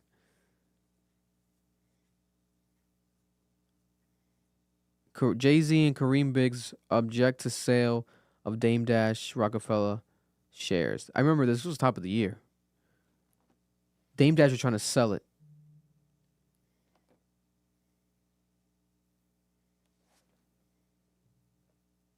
Goddamn. They offered me like $1.5 million, Jay-Z, and I was like, that's some disrespectful shit, so I guess I gotta sell it someplace else. I was offered a certain amount of money for my interest in Rockefeller Inc., which owns Reasonable Doubt. So Rockefeller Inc. owns Reasonable Doubt. But does he own the full Reasonable Doubt? That's why this wording is so confusing. No, He might just so own 1/3. He owns 1/3 of the decision over Reasonable Doubt. But that's how things, all that they own. That's all that all Rockefeller Inc. owns. Yeah, I think they gave. Because I think they dropped, like I told you, that album independently through Rockefeller Inc. Nothing else. Mhm. They don't have anything else other than that. Everything else was a collaboration, sneakers, etc. But through other companies, Rockefeller, but collaboration. I think that was Rockefeller Records at that point. That wasn't even Rockefeller Inc. Hold on, Rockefeller Record. Yeah, Inc. and Records are two different things. You're right. They only dropped that under Inc. Records owns Kanye, Cameron, Beanie, and Jay-Z's catalog. Ah. So the Incorporated must have been something else they did. Dash lost film rights to Battle in Court 2022, was ordered to pay $800,000 to film director and producers. I remember this. He's had a lot of legal issues with people, right? So it's like, damn. But Kareem's objected to the sale of the former partner. So if Kareem's able to object, how did he sell his own? No, I guess he didn't. Chat must be wrong. Yeah, chat got to be wrong then. Kareem Biggs still owns his portion, guys, because he wouldn't be able to object. That's not how it works. Well, rumors of an alleged sale of the hip hop mogul's piece of business Which have one? swirled Oh, for yeah. months. Yeah. What's happening with Dame Dash shares of Rockefeller? Man, God bless. Man, whatever Jay-Z drops next, song-wise, verse-wise, he's addressing this, guaranteed. Calling that nigga broke. He gonna call him broke. He gonna say some shit.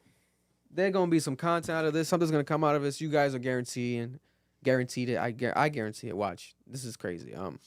Shout out to Dame Dash though, the legend. Shout out to the chat.